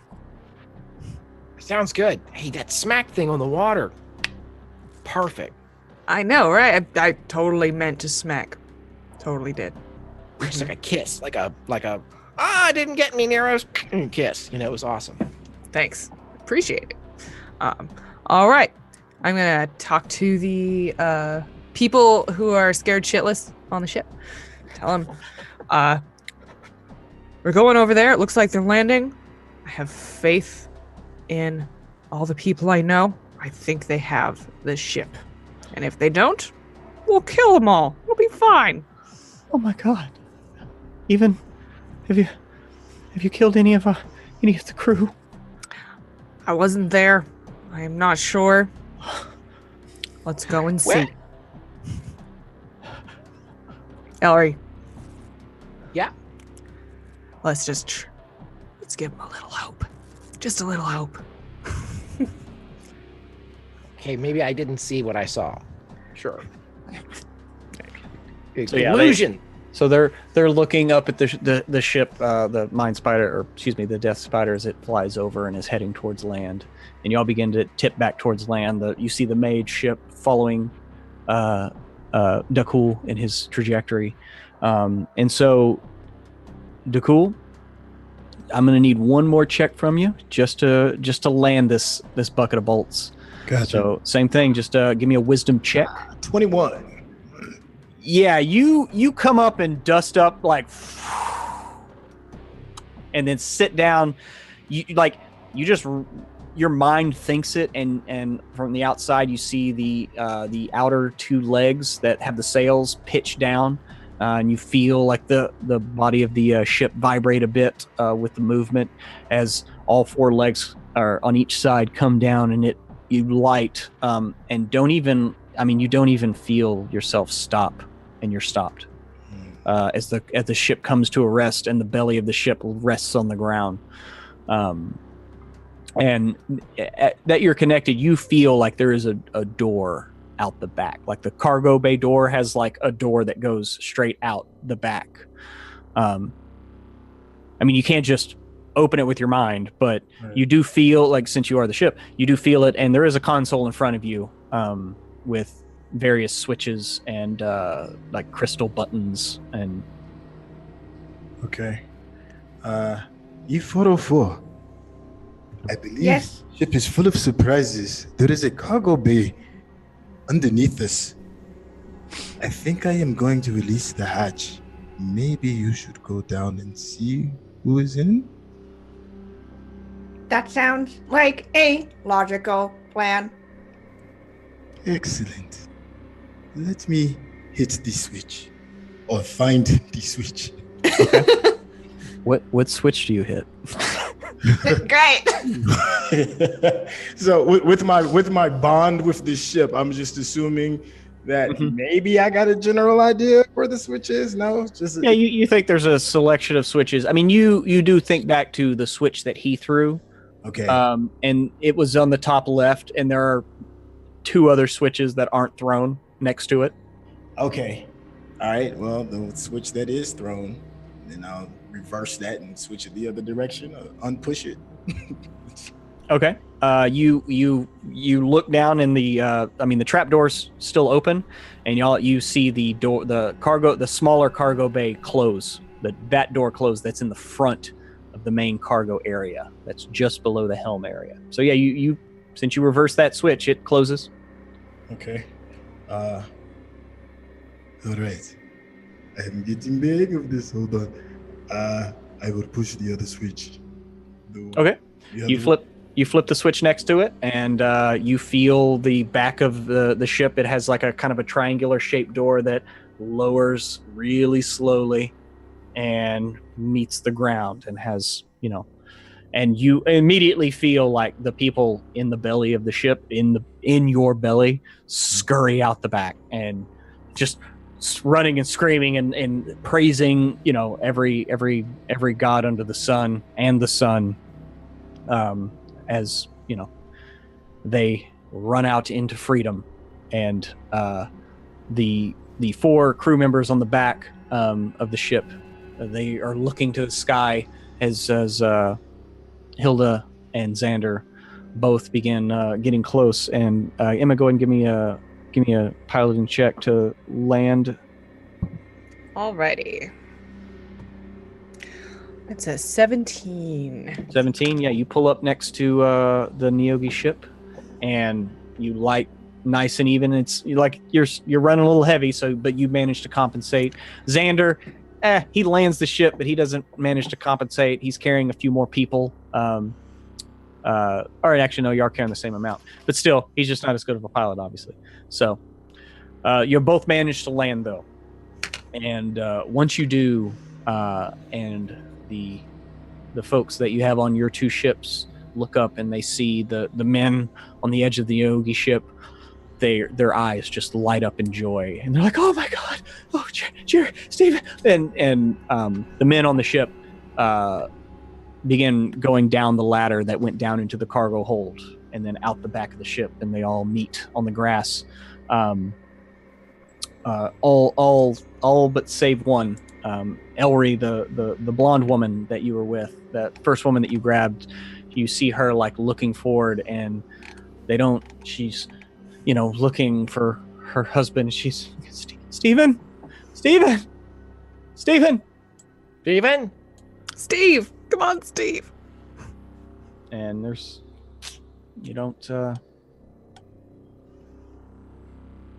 and they what Elry will do is he will even though the boy is probably close to Elry's size, Elry will, if allowed, he will kind of come over and shoulder up around the young boy, put his arms around the young boy's shoulders, reach up and take the blonde woman's arm as she's screaming for presumably her husband Stephen, and he will draw her gaze down to his, and he will say, "It's Giving Day." And then he will move her eyes to the boy. "Giving Day." She, she clutches the boy and hugs him. Like, did you see him? He was part of the crew. They took us. They took us from our ship out in. We were out. We were out in the flow in Phlogiston. Elry takes the boy's head and kind of goes to ruffle his hair, and he cups the boy's hands, his hands around the boy's ears, but he opens up the left one just a bit, so if the boy's listening, he can hear. But the mom believes that he's covered the boy's ears. "One of the sailors tried to fight against whatever it was that was controlling them. Yet he is a hero, and he is why we're all standing here." And she just goes into to hug the boy. She just collapses into tears. As everywhere but this one moment is pure revelry. These people that were enslaved to this ship, and the subsequent. It turns out that there were 15 other people in the cargo hold that were taken from the town, and they all are hugging each other and looking after these slaves, these crew that at first they were apprehensive, because this crew literally just rounded them up and put them in the cargo hold. But there's much, like, they made us, they took our family, he made us do this. The other ship, they took the most of them. I don't know, we don't know where they went, but there was another ship. Y'all did see it, right? And one comes over, it's like, there's another ship. We saw it. Well, it was the rest of our crew on there. They took us outside of. Is this what sphere is this? I don't even know how long it's been. And this is one of the 4 remaining sailors that was manning the Neogi ship is now talking to you. He introduces himself as Broderick, and he just what system is this? This is Neros 4. Is this the Neurosphere? Yes. My God, it's been, I don't even know how long it's been.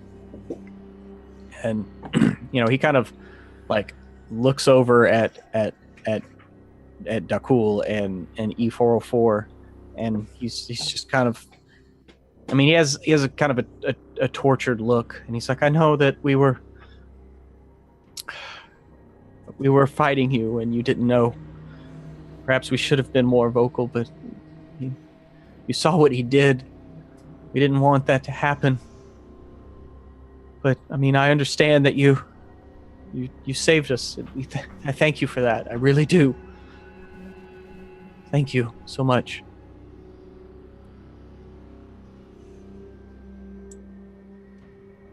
No problem. It is what is the good thing to do. And as touching and heartfelt as all of this is, in an amazing reunion. Before we descended, I noticed some additional ships off to the horizon. I do not know if they are friend or foe. However, I do know whatever is coming over that horizon, we must prepare. And on that note, you see over the horizon the elven sails and the white sails of the fleet of Nero's Gates. These are ships of Nero's Gates and of the FTL fleet, and they are approaching rapidly, and they all kind of come up. The elven ships can land on both sea and land, so they alight on the other side of the Neogi ship. The more human ships kind of swing out back into the stilted seas, and alight out there, and begin sending people ashore. They basically come out with the typical. They have some clerics coming up to look over people, assessing if there's anybody wounded. They're handing out blankets and water skins and wine skins and just checking the general assessment. You also see ships heading more directly to the village, like in the distance, to go try to ascertain the damage there and to see who's left, survivors, you would think. And stepping off this ship also is a woman that you recognize, and till very recently she was a competitor against you. She was piloting the FTL ship. She's a female elf with quite a imperious look about her. Just kind of like she looks like she always just smelled something awful. One of those people, basically like resting elf face. So she kind of strides off the ship, hands across her chest, and strides up to the four of you. And Xander and is beginning to head over. And well, I suppose you're the heroes then, aren't you? Pruitt, is this the one that I threw the netting into her face that caused her to go haywire out of the race course? Yes. As that realization hits you, you notice that she is staring particularly at Elry, and just with venom in her eyes and her tone.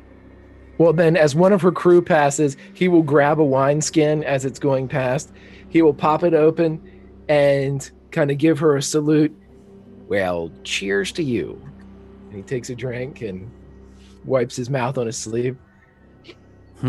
Yes, I should have expected such uncouth behavior, but I must begrudgingly thank you for saving what you could.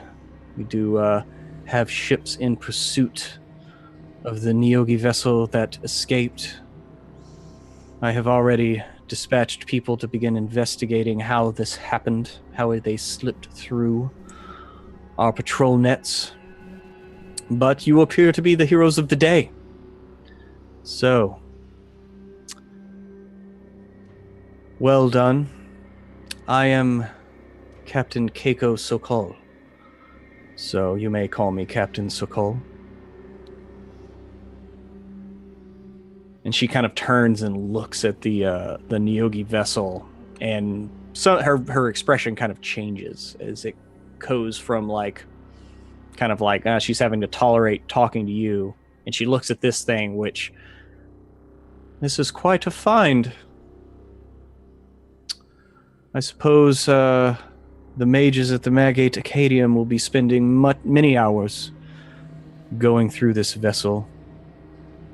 We saw that it was piloted with some practice. Who was it that actually was able to pilot this vessel? I believe that praise should be pointed in this direction. My buddy here commandeered it. And isn't the rule of the sea ownership is 9/10 of the law? Yes. The Magate Acadia needs to come through my buddy right here, Dakul. He is captain of that spider skipper. She actually arcs an eyebrow at that statement. Well, I suppose that we shall have to take that up with those authorities in Nero's Gates. since it did happen in its official protected waters and skies. But Is that good for you, Captain DeCool? That is most excellent. The captain agrees. you see her kind of chew up a response and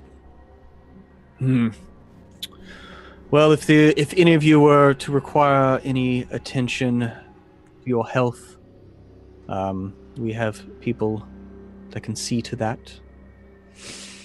But Yes. I suppose that we should round all this up and head back to Nero's gates, for we need to discuss this, and I'm sure they'll throw a party or something. A party, you Kind of say? sighs at that. Just like, Well, every party needs a pooper. The minute my wounds are attended to, I plan on painting the most beautiful mural of this entire experience, along with some proper token.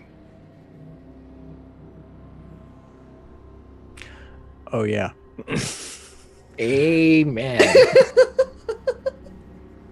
Hilda hasn't done that in about 175 years. I think today. And you can try it too, Keiko. Maybe you'll enjoy the party better. She kind of looks at Dakul and just kind of turns her nose up and kind of just walks off and begins, barking orders. And we need to round these people up. We need to get them back and get them safe, and find out where they're from. Police those bodies as they're, pulling people down off the ship. Captain Sakul, before we continue, who won the race? Oh, and her expression kind of changes, and she's like, oh, well, that would be my team, of course, the favorites of the race. It could only have ended one way. So it's all in well that at least you'll get some of the glory today. And a boat. This one. The one that my buddy DeCool, Captain DeCool, beat. Isn't that right, Keiko? She narrows her eyes. That is Captain Sakol. Okay, And- Captain. See you at the party. Yes, I'm sure it will be a festive affair. And she... Oh, go ahead. No. I thought I was gonna say as she leaves, as all this happening, if you look, E44 is kind of just watching the bodies, and you notice that their hands have not changed into actual hands. They still have one hand is still a warhammer right now, and they kind of turn back to that party. Say,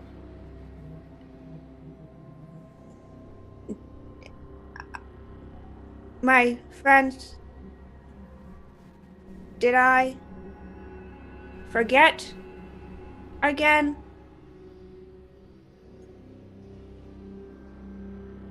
And you watch as their hand just shifts back into, that's all the weaponry part just kind of shifts back into their arm. And kind of drop their hand to their side. Hilda wraps her arm around your torso, gives you a little knock on the side. Said, Welly, I think you did. But that might be the best thing you can do. I bet DeCool here might not want to remember some of these things either. I have been properly invaded. No, thank you. Scarred for life. Hilda, I need some special attention in a way that only a proper person in your position can give. Please. Give us health. Yes. Alrighty. Hilda looks you up and down and says, well, I can do a little bit for you. I'm afraid you might have to go and be serviced by some elves. Sorry to say. No, it's not the most pleasant thing, all things considered. But I will say a little prayer. I'll get my amulet out, which is a nice little techie doohickey lots of gears, very steampunk. Yeah. And pray for you that you can be a little bit less ragged, so you gain back 7 hit points. Yes, thank you. You're welcome. Much appreciated. Least I can do. Least Elry's I can been do. Elry's been laughing ever since Hilda said serviced by elves. And he goes over and climbs up on E404's shoulders and wraps his legs kind of down its chest and around its neck, and again pats the top of its head and just says, "You just got a little hot, E. Don't worry about it." I did notice my internal temperatures were oddly high. All good. If E404 could sigh, they would at this point and be like, friends, shall we get going? Okay. So y'all can, if you want, load up on your skiff. They offer, the elves offer that you can load up on one of their ships that's heading back. A lot of the townsfolk from the village that was taken, they just want to be taken home. Like they're like, please just take us home. And they're like, you want to come back? No, So one ship is going to head towards the village with those taken from it, and then the other is loading up the prisoners and the crew, that the 4 remaining crew members and the people that were dropped out. So that's those 11. They're loading up on a ship to take back to Nero's gates as they're kind of starting to get their story from them, and you see they bring out the bodies of the 2 like larger men, and the 2 bodies that were out on the deck, in all the commotion, everything, they were tossed, and they've all that's being like worked on. There's a ship heading out to try to see if they can find the 2 lost bodies at sea. But yeah, they offer to take you back to Nero's gates, if y'all are ready. Yeah, as we're going towards wherever we're going to depart from, riding much like a born nobility upon a carriage, as he's riding E404, he will find the elf nearest to Captain Sakul as he's walking, and he will yell, "Take care of my captain's ship. It's called the St. Stephen." And it's a male elf, maybe the first mate. He's standing at Sakul's side, and he just kind of slowly turns his gaze towards you with an arched eyebrow, and just kind of lets out a little bit of a sigh and like turns back, looks forward again. "I know with those ears you heard me, Elfie. Make sure it gets done." And he kind of like gives you a total like side eye. He doesn't turn his head, but you see him like turn an eye and look at you, and he's actively trying to ignore you. He pats E404's head. He looked. You see him? Look sideways. I saw it too. You just see like E404's head turn. No subtlety. So like Ellery probably has to like twist a little bit considering everything. Mm-hmm. Whoa! Yeah, that's it. Subtlety. All right. All right. And so y'all all get up on the elven ship, and it's all done up in like greens. Like the ropes look almost like vines instead of ropes. The sails like have a very plant-like quality to them, as they're these big plumes of leaves that are catching the wind. and it's quite nice, like sailing, on this vessel. It's very smooth. It's just wind rippling through the leaves almost. It's a very kind of earthy smell to it. And y'all tip over into the bay and are coming from the kind of the southeast up through Nero's gates. And there's still quite a crowd out. It's pitching into night now, but there are plenty of torches and there are people still lining the walls and the walkways as y'all come in. And there's quite a like an uproar when the ships actually come in, and they have some people piloting the skiffs, to follow y'all in. And there's, like I said, there's still quite an uproar as y'all the ships come back and land in the harbor. So once you get back to the bay, Captain So-Called just comes up to y'all and like, yes, you should join us at the captain's council chambers on the archway. We will need to discuss what has happened here. And she looks over at Xander, the pilot of the Magate ship, as he's been looking after his compatriot, the woman who got shot through the leg. Have an elf attending to her. They've removed the harpoon, and they're working on her. And the elf looks to him and is like, and your mother has requested your presence as well. She kind of says that with a bit of a sneer. And she begins heading off into the city to head up to the upper levels of Nero's gates, the captain's council chamber, which resides on the archway spanning between the two sides of the city. There's a couple of ways to get up there. You can either take the stairs.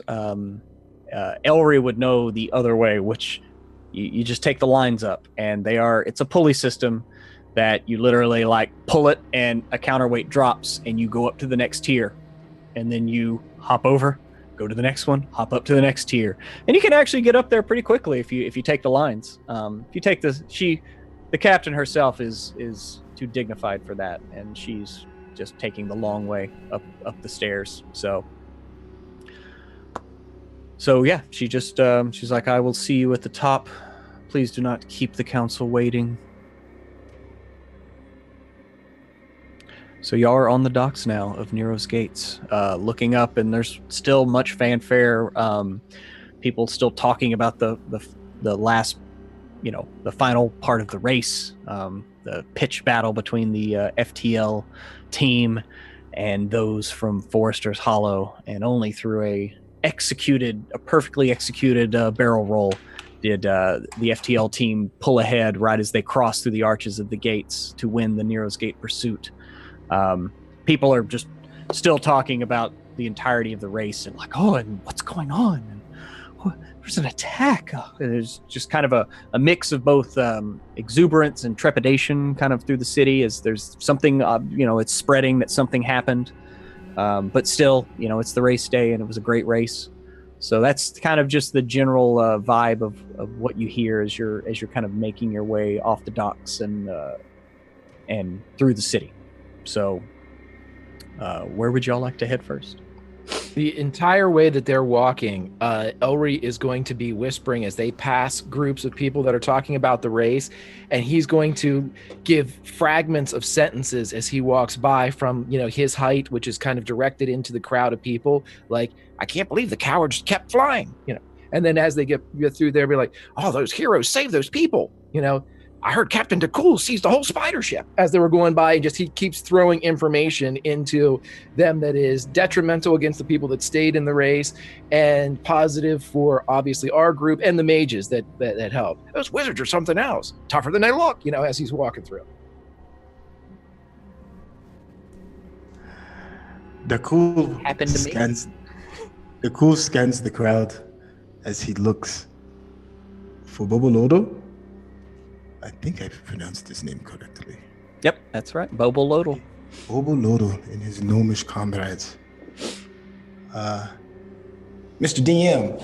Yep. Can I do I need to roll to see if they're even in the general area, or is it too crowded and thick that I don't see anything? Or you can give me a perception check, sure. All right, let me do that.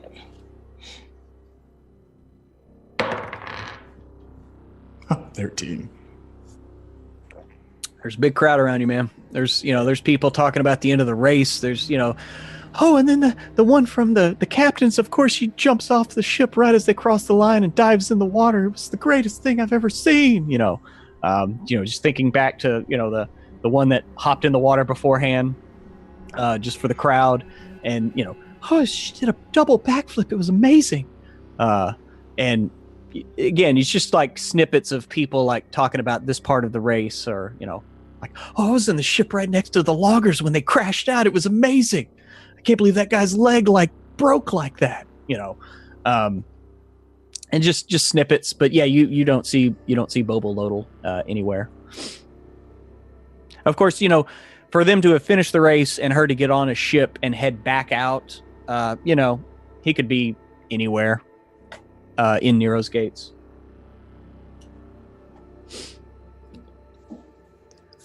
Well, unless anybody else would like to stay and listen to the fanfare, maybe we should make our way over to the captains and get a better understanding of what it is we just embarked upon. Hilda's gonna get out her hip flask and pass it to Dakul. Tell Dakul and E404, now listen, I've worked with these elves a lot. They make pretty things, but they talk a lot of bullshit.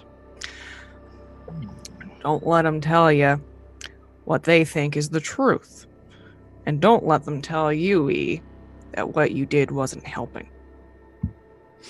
Don't let anybody tell it. Don't let them say it. It's not true. All right. So we'll let them talk, and then we'll tell them what the truth is. I think that's all we need to do. For the record, all Elry heard was tell them what the truth is. Okay. That's probably fair. All right. All right. So you begin making your way towards the captain's council, yes? All right. And, as you do, you walk along the harbor, and you walk right beside the Dawn Rose as you're passing towards the... Are y'all going to take the stairs or take the lines up? Hilda's taking the stairs. She can't deal with any of these lines. Pulled my shoulder out of socket once. I know. It'd take me 6 years of PT. E is gonna kind of try to talk to Elry, who is on their head, and say, you have always said these lines are fun. Oh yeah, they'd be real fun with you. Says, well, I do believe you, Elry. I suppose I should try. So, they're gonna go.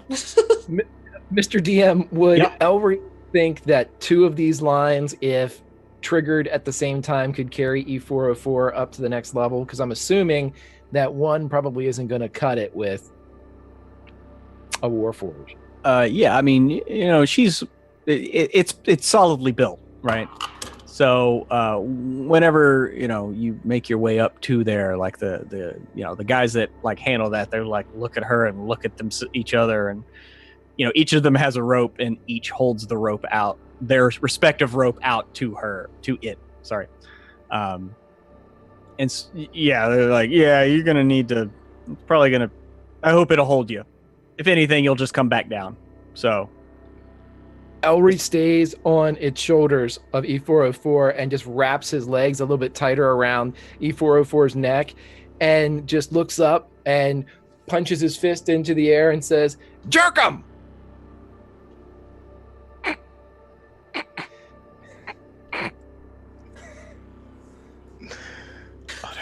Okay, I got that out. Okay. So does E404, as Elry so eloquently put, jerk him? Yes. So yeah, E404 just pulls both lines and pulls the counterweights off where they're moored, and they both drop. And you take off into the air, and you're hurled up to the next tier, and you stop right at the lip, and you can just kind of step onto the landing up there as Elry flies up through the sky. And That was awesome. now you're on the second level, just like that. And Hilda, you just now make the stairs at the bottom of the first level. Okay. All right. Huff and puff and nurse that flask. Okay. Hilda, please wait for me. I have already been jerked and invaded. I'm going to take a more scenic route. That's true, Dakul. You're gonna want to just really take care of yourself for a few weeks there. There's some shit you're gonna have to work out.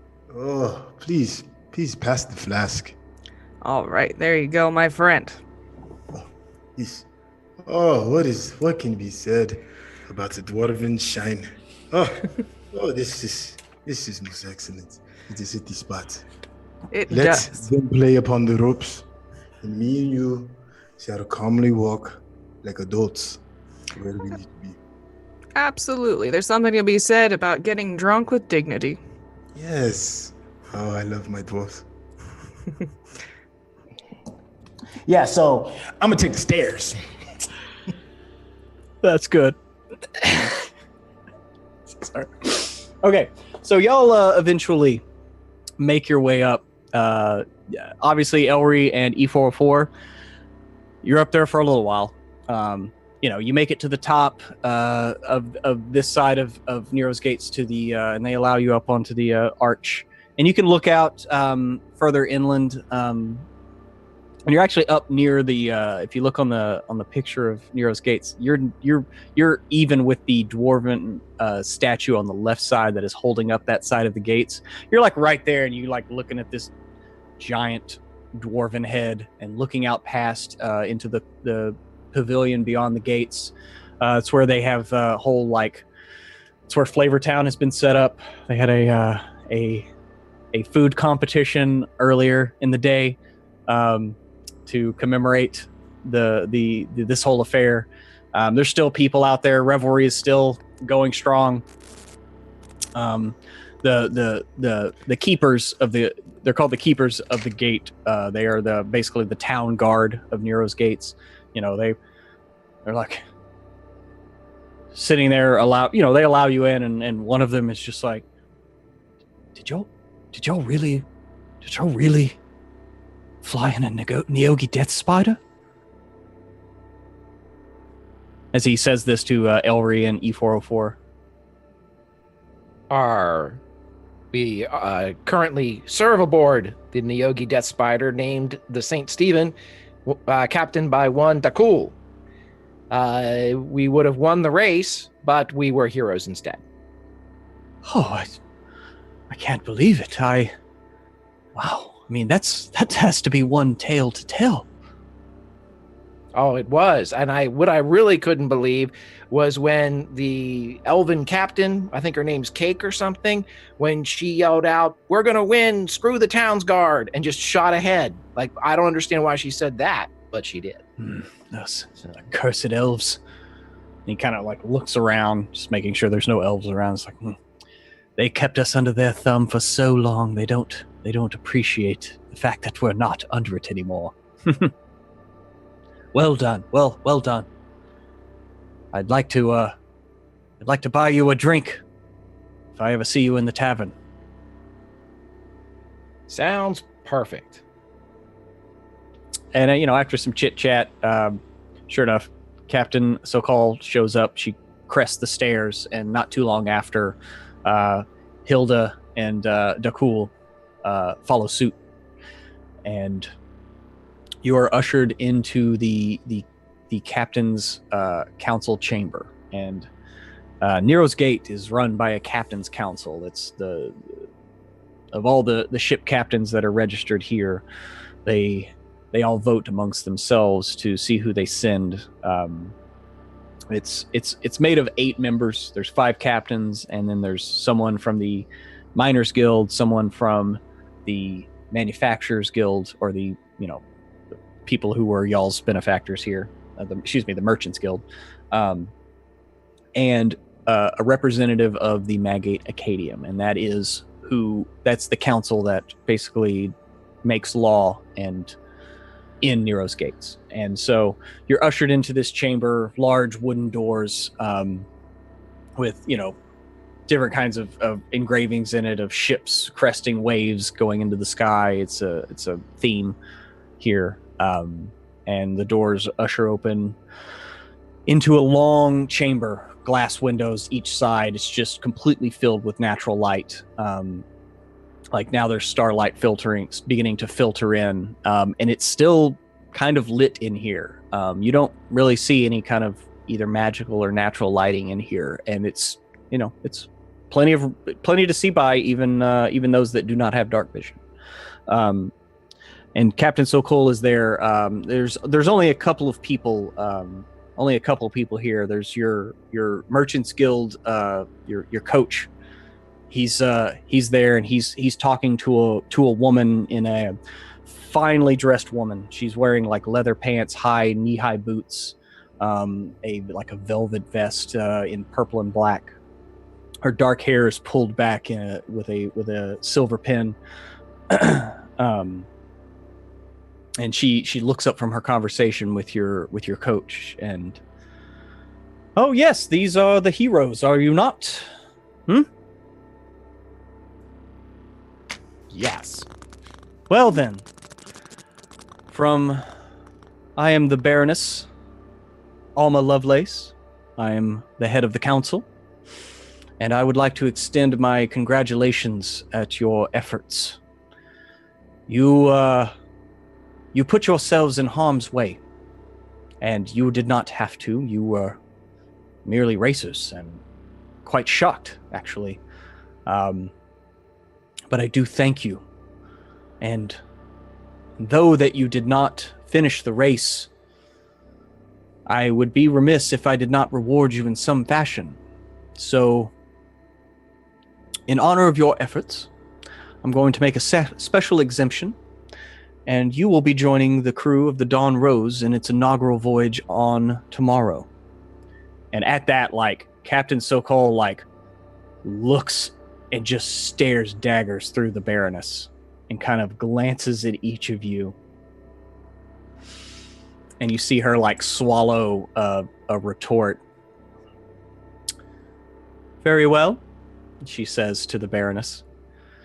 If there's nothing else, I would like to depart and prepare for the morning voyage. And the Baroness just politely, yes, thank you. And kind of looks at y'all patiently as Sokol stomps out of the room. The door shut. Well, that's a bit nicer, isn't it? So, my, what stout hearts you have. Thank you. Thank you for your efforts. Thank you for everything. I cannot believe I've been told by those who debriefed those you saved, and your efforts are quite. I mean, I'm speechless. And she kind of looks at Dakul like, you actually piloted one of those monstrosities, yes? Yes, I most certainly did. Do not let the smile fool you. It was a horrible experience. But now things have seemed to turn in a different direction, and that assault is more tolerable. Yes. Well, I can't even imagine. I've heard tale of these life helms and the physical burden that they exert on the pilot. I can't even imagine. You are I hold you in quite esteem because of this.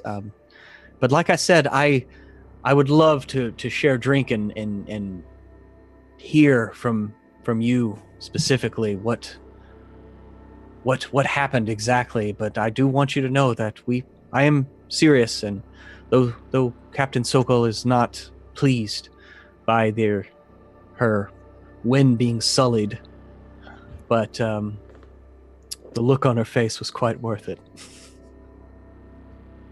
Yes, she does seem quite disappointed, but we all of our amazing crew would love to sit down and chat and discuss exactly what in the hell it was we have run into.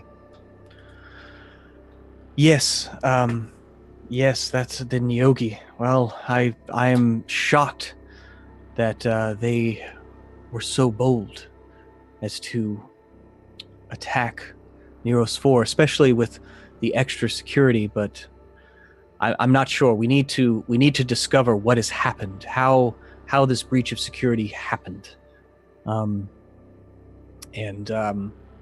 She looks back at the door where the now captain has departed, and obviously I'm not getting much assistance from our elven compatriots in the FTL fleet. They were not happy whenever we decided that the Dawn Rose would not be joining their fleet, but be more of a direct representative of Neros 4. We do hope that you will enjoy your flight with the crew tomorrow. And if you do hear anything of the FTL's plans for investigating what happened, how this breach occurred, I would be most interested in finding out anything you were able to hear.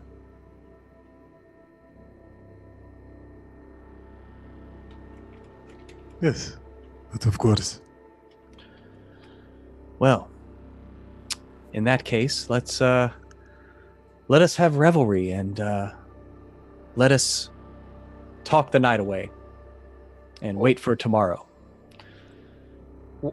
If I may be so bold, Baroness. Yes, what is it? Toss bottle? First mate, Elry Toss Bottle. Yes. What of the St. Stephen? My captain, the cool ship. St. Stephen? Is that what y'all named your skiff? I thought Hilda was the pilot. Oh, no, not the skiff. You would have called it a spider, but we affectionately call it the St. Stephen. Salvage rights, correct, Baroness? Yes. They apply. You are claiming salvage rights. And she's kind of like taken aback a little bit, like, you want to keep this ship? Yes. Well, to keep it. The captain would like to have it.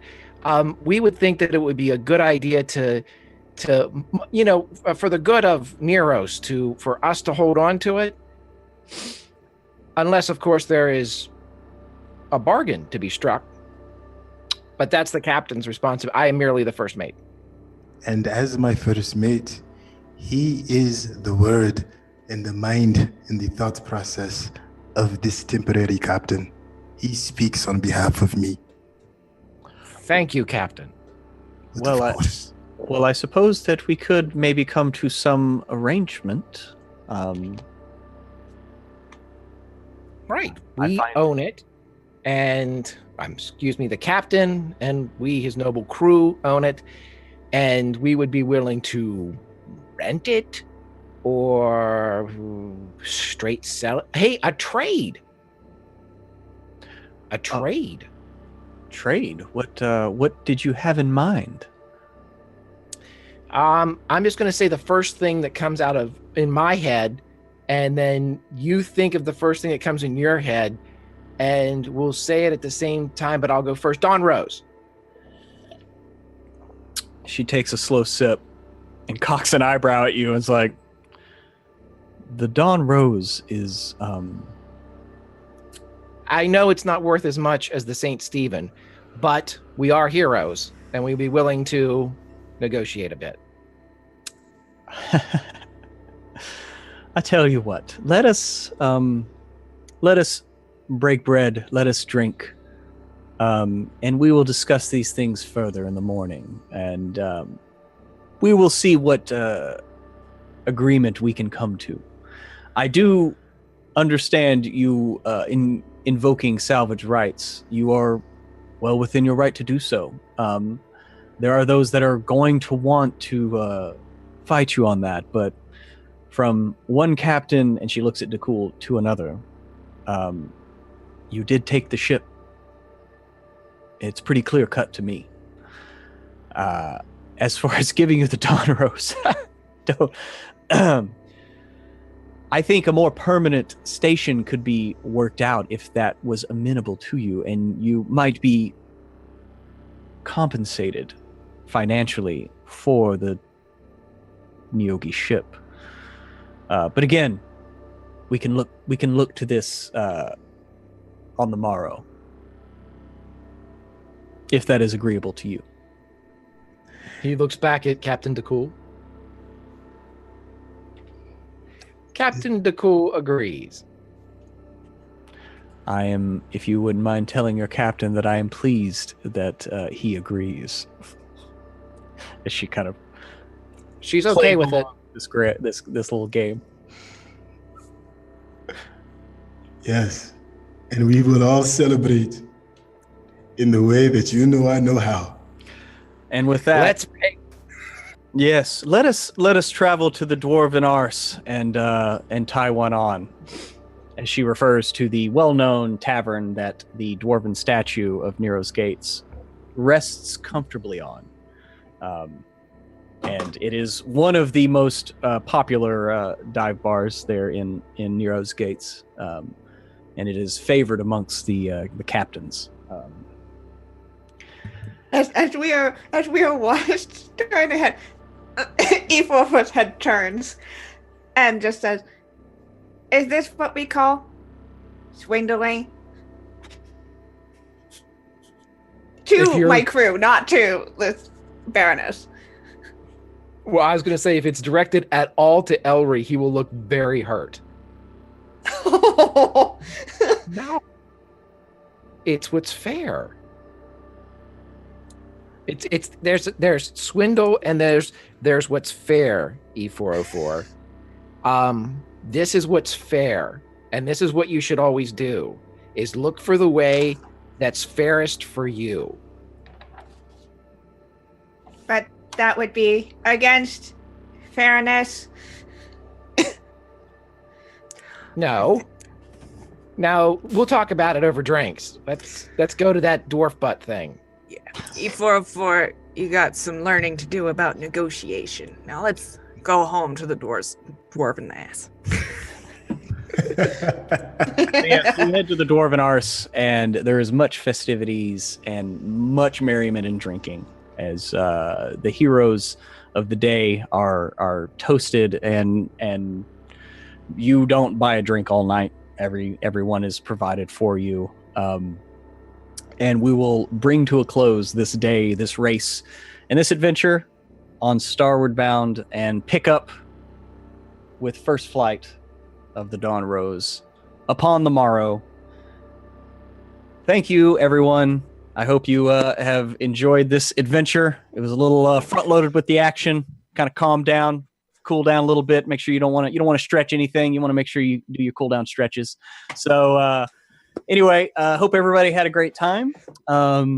Let's go ahead and let's do reverse order, going back around. Start with you, Greg. Tell us how'd you like it? Tell us where you are, how to find you, what you got going on. Oh, I had a blast. I love playing with everybody. This is such a fantastic scenario. Pruitt, you're weaving a tale that I am going to be very sad not to be immersed in for the next 7 days. I can't believe it went so quickly. I looked down and we had like 20 minutes left, and I thought, damn it. It's awesome. It's a testament to great gameplay and great people. I love playing with you guys. Grimjack21502 on the Twitches and the Twitters. You can find me with this wonderful DM tomorrow doing a little Call of Cthulhu over on Encounter Roleplay from 1 to 4. I will be on Unmade Gaming's channel tomorrow night from 8 to 11 doing City of Mist. I will be on Dungeons and Dragons or Wizards of the Coast on Saturday from 6 to 9 doing Learn by Play, and my own channel, Grimjack21502, on Sundays for Pulp Cthulhu from 7 to 9. See you next week, everybody. Awesome, brother. Emma, what'd you think? Where you at? Oh, we saved the day except for Steve. Yay! Yeah, That Steve was- took an arrow to the chest and then got his face burned off. So, Yeah, I mean, there's always a Steve. You can Yep. still get an A+ here. I think we got an A+. I'm very proud of us. I'm very glad. I was legitimately worried about this situation all week, and I'm glad that it is resolved.